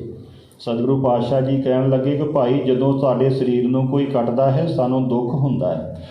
तो बाणी तां पढ़ रहा सी पर बाणी गलत पढ़ रहा सी, क्योंकि उस बाणी गलत पढ़न दे नाल अर्थ दा अनर्थ हो रहा सी। इस करके तेरे थप्पड़ वजा है। जदों आपां बाणी पढ़नी है, शुद्ध बाणी पढ़नी है, अगर गलत बाणी पढ़ांगे तो सानूं उसका उल्टा पाप लगेगा। उत्थे सतगुरु पातशाह जी ने सिखां नूं वचन दिता सी कि आपां जंगां युद्धां तो निवृत्त हो करके फिर तुहानूं बाणी का उचारण करावांगे, बाणी दे अर्थ समझावांगे। उत्थे दमदमा साहब पहुँच करके सतगुरु पातशाह जी ने सिखां नूं भेजिया धीरमल जी दे कोलों गुरु ग्रंथ साहब लैण वास्ते ਕਿ ਨਾਲੇ ਸਿੱਖਾਂ ਨੂੰ ਪੜ੍ਹਾਇਆ ਜਾਵੇ, ਅਰਥ ਸਮਝਾਏ ਜਾਣ ਅਤੇ ਨਾਲ ਦੇ ਨਾਲ 9ਵੇਂ ਪਾਤਸ਼ਾਹ ਜੀ ਦੀ ਬਾਣੀ ਹੈ ਜੋ ਉਸ ਦੇ ਵਿੱਚ ਚੜ੍ਹਾ ਦਿੱਤੀ ਜਾਵੇ। ਕਹਿੰਦੇ ਅੱਗਿਓਂ ਧੀਰਮਲ ਜੀ ਨੇ ਜਵਾਬ ਦੇ ਦਿੱਤਾ ਕਿ ਅਗਰ ਉਹ ਗੁਰਤਾ ਗੱਦੀ ਦੇ ਉੱਤੇ ਬਿਰਾਜਮਾਨ ਹਨ, ਅਗਰ ਉਹ ਗੁਰੂ ਹਨ ਤਾਂ ਆਪ ਖੁਦ ਕਿਉਂ ਨਹੀਂ ਬਾਣੀ ਉਚਾਰਨ ਕਰ ਲੈਂਦੇ? ਅਗਰ ਉਹ ਇੰਨੇ ਸਮਰੱਥ ਹਨ ਤਾਂ ਖੁਦ ਬਾਣੀ ਉਚਾਰਨ ਕਰਨ। ਜਦੋਂ ਗੁਰਸਿੱਖਾਂ ਨੇ ਆ ਕਰਕੇ ਸਤਿਗੁਰੂ ਪਾਤਸ਼ਾਹ ਜੀ ਨੂੰ ਦੱਸਿਆ, ਕਹਿੰਦੇ ਸਤਿਗੁਰੂ ਪਾਤਸ਼ਾਹ ਜੀ ਨੇ ਉੱਥੇ ਦਮਦਮਾ ਸਾਹਿਬ ਦੀ ਧਰਤੀ ਦੇ ਉੱਤੇ 9 ਮਹੀਨੇ 9 ਦਿਨ 9 ਘੜੀਆਂ 9 ਪਲਾਂ ਦੇ ਵਿੱਚ ਗੁਰਸਿੱਖਾਂ ਨੂੰ ਧੰਨ ਧੰਨ ਸ੍ਰੀ ਗੁਰੂ ਗ੍ਰੰਥ ਸਾਹਿਬ ਉਚਾਰਨ ਕਰਕੇ, ਭਾਈ ਮਨੀ ਸਿੰਘ ਜੀ ਨੂੰ ਲਿਖਾਰੀ ਬਣਾ ਕਰਕੇ, ਬਾਬਾ ਦੀਪ ਸਿੰਘ ਜੀ ਨੂੰ ਨਾਲ ਸਹਾਇਕ ਬਣਾ ਕਰਕੇ, ਜਿਹੜੇ ਨਾਲ ਭਾਈ ਮਨੀ ਸਿੰਘ ਜੀ ਦੀ ਸਹਾਇਤਾ ਕਰਦੇ ਸਨ, ਕਲਮਾਂ ਘੜ ਕੇ ਦਿੰਦੇ ਸਨ, ਭਾਈ ਮਨੀ ਸਿੰਘ ਜੀ ਦੀ ਧੰਨ ਧੰਨ ਸ੍ਰੀ ਗੁਰੂ ਗ੍ਰੰਥ ਸਾਹਿਬ ਜੀ ਦੇ ਲਿਖਣ ਦੇ ਵਿੱਚ ਮਦਦ ਕਰਦੇ ਸਨ। ਉੱਥੇ ਸਾਰੀ ਗੁਰਬਾਣੀ ਲਿਖਵਾਈ, ਗੁਰਸਿੱਖਾਂ ਨੂੰ ਸੰਥਿਆ ਕਰਾਈ, ਅਰਥਾਂ ਦੇ ਸਹਿਤ ਪੜ੍ਹਾਇਆ ਅਤੇ ਸਾਰੇ ਜਿੰਨੇ ਸਿੱਖਾਂ ਨੇ ਕਹਿੰਦੇ ਉੱਥੇ ਗੁਰਬਾਣੀ ਪੜ੍ਹੀ, ਗੁਰਬਾਣੀ ਦੇ ਅਰਥ ਸੁਣੇ। 48 ਸਿੱਖ ਸਨ। 48 ਦੇ 48 ਸਿੱਖ ਹੀ ਗੁਰਬਾਣੀ ਸੁਣ ਕਰਕੇ, ਅਰਥ ਵਿਚਾਰ ਕਰਕੇ, ਅਰਥਾਂ ਦੀ ਸੰਥਿਆ ਕਰਕੇ ਮੁਕਤ ਹੋ ਗਏ, ਜਿਨ੍ਹਾਂ ਦੇ ਵਿੱਚੋਂ 2 ਇਹੋ ਜਿਹੇ ਮਹਾਂਪੁਰਸ਼ ਹੋਏ ਜਿਹੜੇ ਜੀਵਨ ਮੁਕਤ ਹੋਏ। ਬਾਕੀ ਸਾਰਿਆਂ ਨੂੰ ਮੁਕਤੀ ਪ੍ਰਾਪਤ ਹੋ ਗਈ, ਪਰ 2 ਭਾਈ ਮਨੀ ਸਿੰਘ ਅਤੇ ਬਾਬਾ ਦੀਪ ਸਿੰਘ ਜੀ, ਇਹਨਾਂ ਨੂੰ ਵਿਦੇ ਮੁਕਤੀ ਸਤਿਗੁਰੂ ਪਾਤਸ਼ਾਹ ਜੀ ਨੇ ਨਾਲ ਬਖਸ਼ੀ ਅਤੇ ਇਹਨਾਂ ਦੋਨਾਂ ਨੂੰ ਆਗਿਆ ਕੀਤੀ। ਭਾਈ ਮਨੀ ਸਿੰਘ ਜੀ ਨੂੰ ਸ਼੍ਰੀ ਅੰਮ੍ਰਿਤਸਰ ਸਾਹਿਬ ਭੇਜਿਆ ਕਿ ਤੁਸੀਂ ਉੱਥੇ ਜਾ ਕਰਕੇ ਇਹ ਜਿਹੜੀ ਗੁਰਬਾਣੀ ਦੀ ਸੰਥਿਆ ਹੈ ਇਸ ਨੂੰ ਕਰਾਓ, ਅਤੇ ਬਾਬਾ ਦੀਪ ਸਿੰਘ ਜੀ ਦੀ ਸੇਵਾ ਦਮਦਮਾ ਸਾਹਿਬ ਦੇ ਵਿੱਚ ਲਗਾਈ ਕਿ ਤੁਸੀਂ ਇੱਥੇ ਦਮਦਮਾ ਸਾਹਿਬ ਦੇ ਵਿੱਚ ਰਹਿ ਕਰਕੇ ਇਸ ਬਾਣੀ ਦੀ ਸੰਥਿਆ ਕਰਾਉਣੀ ਹੈ, ਅੱਗੇ ਗੁਰਸਿੱਖਾਂ ਨੂੰ ਪੜ੍ਹਾਉਣੀ। ਜੋ ਅੱਜ ਸਾਡੀਆਂ ਇਹ ਮੁੱਖ 2 ਟਕਸਾਲਾਂ ਚੱਲਦੀਆਂ ਹਨ, ਧੰਨ ਧੰਨ ਬਾਬਾ ਦੀਪ ਸਿੰਘ ਜੀ ਅਤੇ ਧੰਨ ਧੰਨ ਭਾਈ ਮਨੀ ਸਿੰਘ ਜੀ ਵਾਲੀ, ਇਹ ਸਤਿਗੁਰੂ ਪਾਤਸ਼ਾਹ ਜੀ ਦੇ ਦੁਆਰਾ ਸਥਾਪਿਤ ਹੈ। ਅੱਜ ਅਸੀਂ ਸਤਿਗੁਰੂ ਪਾਤਸ਼ਾਹ ਜੀ ਦੇ ਗੁਰਬਾਣੀ ਦੇ ਅਰਥ ਕਰਨ ਲੱਗਿਆਂ ਕਈ ਪਾਸੇ ਦੇਖਦੇ ਹਾਂ, ਪਰ ਜਦੋਂ ਅਸੀਂ ਆਪਣੀ ਉਸ ਪਰੰਪਰਾ ਨੂੰ ਸੰਭਾਲਾਂਗੇ ਜੋ ਸਤਿਗੁਰੂ ਪਾਤਸ਼ਾਹ ਜੀ ਨੇ ਸਾਨੂੰ ਇਹ ਪਰੰਪਰਾ ਬਖਸ਼ੀ ਹੈ, ਉਸ ਅਨੁਸਾਰ ਅਸੀਂ ਉਹਨਾਂ ਅਰਥਾਂ ਨੂੰ ਵਿਚਾਰਾਂਗੇ ਤਾਂ ਭਾਈ ਸਾਡੇ ਸਾਹਮਣੇ ਉਹ ਪ੍ਰਮਾਣ ਹਨ। 48 ਦੇ 48 ਗੁਰਸਿੱਖ ਜਿਨ੍ਹਾਂ ਨੇ ਇੱਕ ਸੰਥਿਆ ਗੁਰੂ ਗ੍ਰੰਥ ਸਾਹਿਬ ਦੀ ਕੀਤੀ, ਕਿਸ ਤਰ੍ਹਾਂ ਮੂਲ ਪਾਠ ਵੀ ਕੀਤਾ ਅਤੇ ਅਰਥਾਂ ਦੇ ਨਾਲ ਵੀ ਸ਼ਰਵਣ ਕੀਤਾ, ਉਹਨਾਂ ਨੂੰ ਮੁਕਤੀ ਪ੍ਰਾਪਤ ਹੋ ਗਈ। ਦੇਖੋ ਕਿੱਡਾ ਸਰਲ ਤਰੀਕਾ ਹੈ, ਕਿੱਡਾ ਸੌਖਾ ਤਰੀਕਾ ਹੈ। ਅਗਰ ਅਸੀਂ ਆਪਣਾ ਰੋਜ਼ਾਨਾ ਦਾ ਨਿਯਮ ਬਣਾਈਏ, ਲਗਭਗ 1 ਸਾਲ ਦੇ ਵਿੱਚ ਇੱਕ ਸੰਥਿਆ ਹੋ ਜਾਂਦੀ ਹੈ। ਕਿੱਡਾ ਸੌਖਾ ਤਰੀਕਾ ਸਤਿਗੁਰੂ ਪਾਤਸ਼ਾਹ ਜੀ ਨੇ ਸਾਨੂੰ ਮੁਕਤੀ ਦਾ ਬਖਸ਼ਿਆ ਹੈ।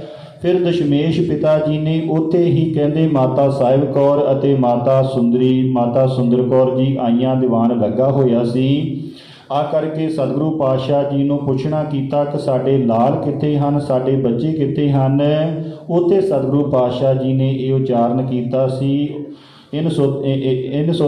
ਅਰਥਾਤ ਉੱਥੇ ਸਤਿਗੁਰੂ ਪਾਤਸ਼ਾਹ ਜੀ ਨੇ ਜਿਹੜਾ ਖਾਲਸਾ ਸੀ ਉਹ ਮਾਤਾ ਜੀ ਦੀ ਝੋਲੀ ਦੇ ਵਿੱਚ ਪਾਇਆ ਸੀ। ਅਰਥਾਤ ਉੱਥੇ ਹੀ ਮਾਤਾਵਾਂ ਨੂੰ ਧੀਰਜ ਦਿੱਤਾ ਸੀ ਕਿ ਜਿਹੜਾ ਖਾਲਸਾ ਪੰਥ ਹੈ, ਇਹ ਖਾਲਸਾ ਪੰਥ ਹੁਣ ਤੁਹਾਡਾ ਪੁੱਤਰ ਹੈ। ਉਹਨਾਂ 4 ਪੁੱਤਰਾਂ ਦੇ ਉੱਤੋਂ ਅਰਥਾਤ ਇਸ ਖਾਲਸਾ ਪੰਥ ਦੇ ਉੱਤੋਂ ਉਹਨਾਂ 4 ਪੁੱਤਰਾਂ ਨੂੰ ਵਾਰ ਦਿੱਤਾ ਹੈ ਅਤੇ ਇਹ ਜਿਹੜਾ ਖਾਲਸਾ ਪੰਥ ਹੈ ਇਹ ਸਾਰੇ ਦਾ ਸਾਰਾ ਹੁਣ ਤੁਹਾਡਾ ਪੁੱਤਰ ਹੈ, ਤੁਹਾਡੇ ਬੱਚੇ ਹਨ। ਪਹਿਲਾਂ ਤੁਸੀਂ 4 ਪੁੱਤਰਾਂ ਦੀਆਂ ਮਾਵਾਂ ਸਨ, ਹੁਣ ਤੁਸੀਂ 1 ਦੀ ਨਹੀਂ, 2 ਦੀ ਨਹੀਂ, 4 ਦੀ ਨਹੀਂ, ਸਾਰੇ ਖਾਲਸਾ ਪੰਥ ਦੀ ਮਾਤਾ ਜੀ। ਫਿਰ ਉਤੋਂ ਹੌਲੀ ਹੌਲੀ ਸਤਿਗੁਰੂ ਪਾਤਸ਼ਾਹ ਜੀ ਨੇ ਭਗੌਰ ਸਾਹਿਬ ਨੂੰ ਜਾਂਦਿਆਂ ਹੋਇਆਂ ਨੰਦੇੜ ਵੱਲ ਨੂੰ ਚਾਲਾ ਪਾਇਆ। ਜਦੋਂ ਸਤਿਗੁਰੂ ਪਾਤਸ਼ਾਹ ਜੀ ਨੂੰ ਖਬਰ ਮਿਲੀ ਭਗੌਰ ਸਾਹਿਬ ਦੇ ਵਿੱਚ ਕਿ ਔਰੰਗਜ਼ੇਬ ਮ੍ਰਿਤੂ ਨੂੰ ਪ੍ਰਾਪਤ ਹੋ ਗਿਆ ਹੈ, ਫਿਰ ਪਤਾ ਲੱਗਾ ਕਿ ਹੁਣ ਔਰੰਗਜ਼ੇਬ ਦੇ ਬੱਚਿਆਂ ਦੇ ਵਿੱਚ ਆਪਸ ਦੇ ਵਿੱਚ ਬਗਾਵਤ ਸ਼ੁਰੂ ਹੋ ਗਈ। ਬਹਾਦਰ ਸ਼ਾਹ ਅਰਥਾਤ ਇੱਕ ਪਾਸੇ ਬਹਾਦਰ ਸ਼ਾਹ ਹੈ, ਦੂਸਰੇ ਪਾਸੇ ਉਸਦਾ ਦੂਸਰਾ ਭਰਾ ਹੈ। ਦੋਨੋਂ ਆਪਸ ਦੇ ਵਿੱਚ ਤਾਰਾ ਆਜਮ ਅਤੇ ਬਹਾਦਰ ਸ਼ਾਹ ਦੇ ਵਿੱਚ ਜੰਗ ਹੋਣਾ ਨੀਯਤ ਹੋ ਗਿਆ, ਕਿਉਂਕਿ ਬਾਕੀ ਦੇ ਤਿੰਨੇ ਜਿਹੜੇ ਪੁੱਤਰ ਸਨ ਉਹ ਮ੍ਰਿਤੂ ਨੂੰ ਪ੍ਰਾਪਤ ਹੋ ਗਏ। ਬਹਾਦਰ ਸ਼ਾਹ ਆਪਣਾ ਦਾਅਵਾ ਕਰਦਾ ਸੀ ਅਤੇ ਤਾਰਾ ਆਜਮ ਆਪਣਾ ਦਾਅਵਾ ਕਰਦਾ ਸੀ, ਅਤੇ ਜਿਹੜਾ ਔਰੰਗਜ਼ੇਬ ਨੇ ਆਪਣੀ ਵਸੀਅਤ ਲਿਖੀ ਸੀ ਉਹ ਬਹਾਦਰ ਸ਼ਾਹ ਦੇ ਨਾਮ 'ਤੇ ਲਿਖੀ। ਸਤਿਗੁਰੂ ਪਾਤਸ਼ਾਹ ਜੀ ਨੇ ਉੱਥੇ ਹੀ ਬਚਨ ਕਰ ਦਿੱਤਾ ਸੀ ਕਿ ਜਿਹੜਾ ਤਾਰਾ ਆਜਮ ਹੈ ਇਹ ਤਾਂ ਆਪਣੀ ਮੌਤ ਨੂੰ ਪ੍ਰਾਪਤ ਹੋਣ ਵਾਸਤੇ ਆ ਰਿਹਾ ਹੈ, ਜਿਹੜਾ ਬਾਦਸ਼ਾਹ ਬਣੇਗਾ, ਉਹ ਬਹਾਦਰ ਸ਼ਾਹ ਬਣੇਗਾ। ਫਿਰ ਸਤਿਗੁਰੂ ਪਾਤਸ਼ਾਹ ਜੀ ਨੇ ਬਹਾਦਰ ਸ਼ਾਹ ਦੇ ਨਾਲ ਸੰਯੋਗ ਕੀਤਾ। ਬਹਾਦਰ ਸ਼ਾਹ ਸ਼ਰਨ ਦੇ ਵਿੱਚ ਆਇਆ, ਸਤਿਗੁਰੂ ਪਾਤਸ਼ਾਹ ਜੀ ਦੇ ਕੋਲੋਂ ਮਦਦ ਮੰਗੀ। ਸਤਿਗੁਰੂ ਪਾਤਸ਼ਾਹ ਜੀ ਨੇ ਉਸ ਦੀ ਮਦਦ ਕਰਕੇ ਉਸ ਨੂੰ ਬਾਦਸ਼ਾਹ ਬਣਾਇਆ। ਤਾਰਾ ਆਜਮ ਨੂੰ, ਮਿਰਤੂ ਨੂੰ ਪ੍ਰਾਪਤ ਕੀਤਾ। ਸਤਿਗੁਰੂ ਪਾਤਸ਼ਾਹ ਜੀ ਦੇ ਤੀਰ ਲੱਗਣ ਦੇ ਨਾਲ ਤਾਰਾ ਆਜਮ ਦੀ ਮ੍ਰਿਤਿੂ ਹੋ ਗਈ ਅਤੇ ਬਹਾਦਰ ਸ਼ਾਹ ਬਾਦਸ਼ਾਹ ਬਣ ਗਿਆ। ਬਹਾਦਰ ਸ਼ਾਹ ਫਿਰ ਆਗਰੇ ਤੋਂ ਸਤਿਗੁਰੂ ਪਾਤਸ਼ਾਹ ਜੀ ਨੂੰ ਨਾਲ ਦਿੱਲੀ ਲੈ ਆਇਆ। ਦਿੱਲੀ ਆ ਕਰਕੇ ਸਤਿਗੁਰੂ ਪਾਤਸ਼ਾਹ ਜੀ ਦੇ ਚਰਨਾਂ ਦੇ ਵਿੱਚ ਹਾਜ਼ਰ ਹੋਇਆ ਕਿ ਸਤਿਗੁਰੂ ਪਾਤਸ਼ਾਹ ਜੀ ਹੁਣ ਮੇਰੇ ਵਾਸਤੇ ਆਗਿਆ ਕਰੋ ਕਿ ਤੁਸੀਂ ਮੇਰੀ ਸਹਾਇਤਾ ਕਰਕੇ ਮੈਨੂੰ ਬਾਦਸ਼ਾਹ ਬਣਾਇਆ ਹੈ, ਮੇਰੇ ਵਾਸਤੇ ਕੀ ਸੇਵਾ ਹੈ। ਜਦੋਂ ਸਤਿਗੁਰੂ ਪਾਤਸ਼ਾਹ ਜੀ ਨੇ ਵਜ਼ੀਰ ਖਾਂ ਆਦਿ 17 ਵਿਅਕਤੀਆਂ ਦੀ ਲਿਸਟ ਦਿੱਤੀ ਕਿ ਭਾਈ ਤੁਹਾਡੇ ਪੜਦਾਦੇ ਜਹਾਂਗੀਰ ਨੇ ਸਾਡੇ ਦਾਦੇ ਧੰਨ ਧੰਨ ਸ੍ਰੀ ਗੁਰੂ ਹਰਗੋਬਿੰਦ ਸਾਹਿਬ ਜੀ ਨੂੰ, ਜੋ ਪੰਜੋਂ ਪਾਤਸ਼ਾਹ ਜੀ ਦਾ ਦੋਖੀ ਸੀ ਚੰਦੂ, ਉਹਨਾਂ ਦੇ ਸਪੁਰਦ ਕਰ ਦਿੱਤਾ ਸੀ।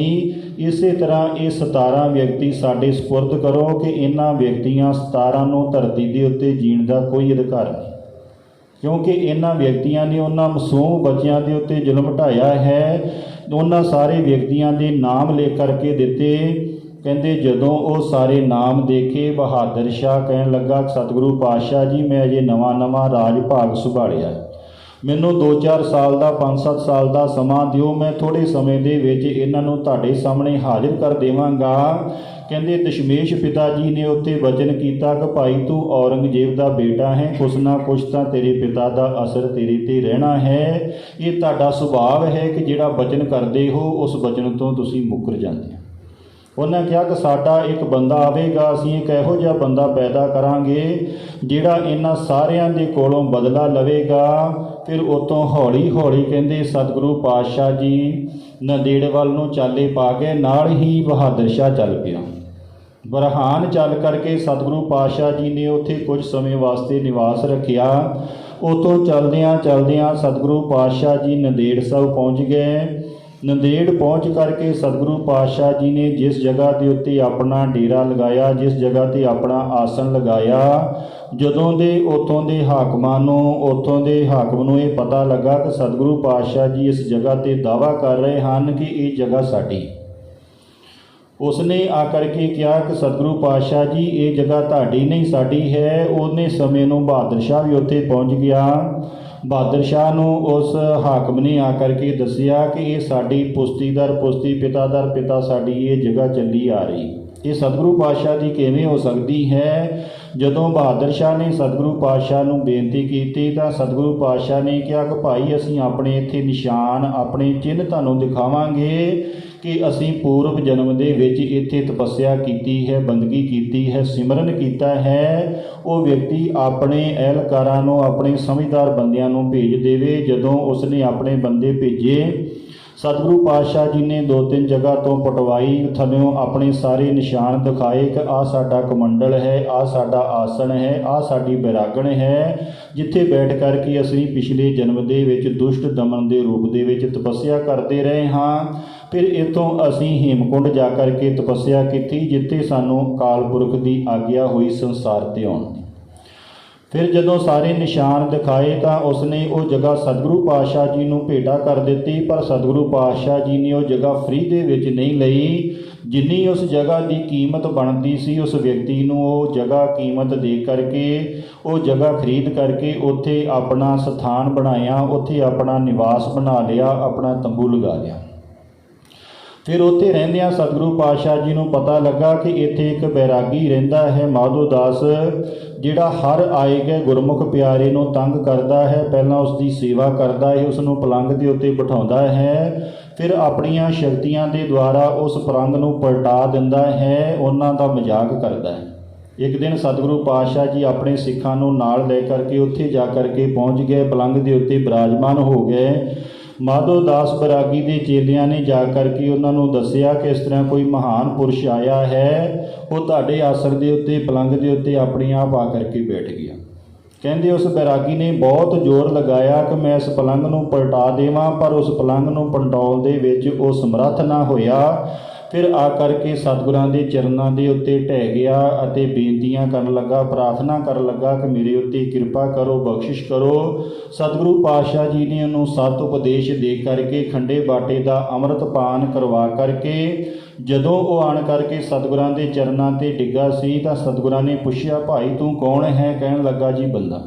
ਸਤਿਗੁਰੂ ਪਾਤਸ਼ਾਹ ਜੀ ਨੇ ਉਸ ਦਾ ਨਾਮ ਹੀ ਬੰਦਾ ਬਹਾਦਰ ਰੱਖ ਦਿੱਤਾ। ਉਸ ਨੂੰ ਅੰਮ੍ਰਿਤ ਪਾਨ ਕਰਵਾ ਕਰਕੇ ਫਿਰ ਆਪਾਂ ਉਸ ਪ੍ਰਸੰਗ ਨੂੰ ਸਾਰੇ ਨੂੰ ਜਾਣਦੇ ਹਾਂ ਕਿ ਸਤਿਗੁਰੂ ਪਾਤਸ਼ਾਹ ਜੀ ਨੇ ਫਿਰ ਉਸ ਨੂੰ ਸਰਹੰਦ ਦੇ ਇੱਟ ਦੇ ਨਾਲ ਇੱਟ ਖੜਕਾਉਣ ਵਾਸਤੇ ਵਾਪਸ ਭੇਜਿਆ ਪੰਜਾਬ ਦੇ ਵਿੱਚ ਕਿ ਭਾਈ ਪੰਜਾਬ ਦੇ ਵਿੱਚ ਜਾ ਕਰਕੇ ਤੂੰ ਇਹਨਾਂ ਵਿਅਕਤੀਆਂ ਦੇ ਕੋਲੋਂ ਜਾ ਕਰਕੇ ਬਦਲਾ ਲੈਣਾ ਹੈ। ਆਪਣਾ ਕਮਾਨ ਦਿੱਤਾ, ਆਪਣੇ ਤੀਰ ਦਿੱਤੇ ਅਤੇ ਆਪਣੀ ਬਖਸ਼ਿਸ਼ ਦਿੱਤੀ। ਨਾਲ ਗੁਰਸਿੱਖਾਂ ਨੂੰ ਭੇਜਿਆ, ਹੁਕਮਨਾਮੇ ਲਿਖ ਕਰਕੇ ਦਿੱਤੇ, ਜਿਸ ਨੇ ਆ ਕਰਕੇ ਸਰਹੰਦ ਦੀ ਇੱਟ ਦੇ ਨਾਲ ਇੱਟ ਵਜਾ ਦਿੱਤੀ, ਸਿੱਖ ਰਾਜ ਕਾਇਮ ਕਰ ਦਿੱਤਾ। ਫਿਰ ਉਸ ਤੋਂ ਬਾਅਦ ਦਸ਼ਮੇਸ਼ ਪਿਤਾ ਜੀ ਇੱਕ ਦਿਨ ਗੋਦਾਵਰੀ ਦੇ ਕਿਨਾਰੇ 'ਤੇ ਬੈਠੇ ਸਨ। ਇੱਕ ਗੁਰਦਿੱਤਾ ਨਾਮ ਦਾ ਕੋਈ ਵਪਾਰੀ ਆਇਆ, ਉਸਨੇ ਆ ਕਰਕੇ ਸਤਿਗੁਰੂ ਪਾਤਸ਼ਾਹ ਜੀ ਨੂੰ ਇੱਕ ਨਗੀਨਾ ਭੇਟ ਕੀਤਾ, ਬਹੁਤ ਸੁੰਦਰ ਪੱਤਰ ਭੇਟ ਕੀਤਾ। ਸਤਿਗੁਰੂ ਪਾਤਸ਼ਾਹ ਜੀ ਨੇ ਉਹ ਨਗੀਨਾ ਗੋਦਾਵਰੀ ਦੇ ਵਿੱਚ ਸੁੱਟ ਦਿੱਤਾ।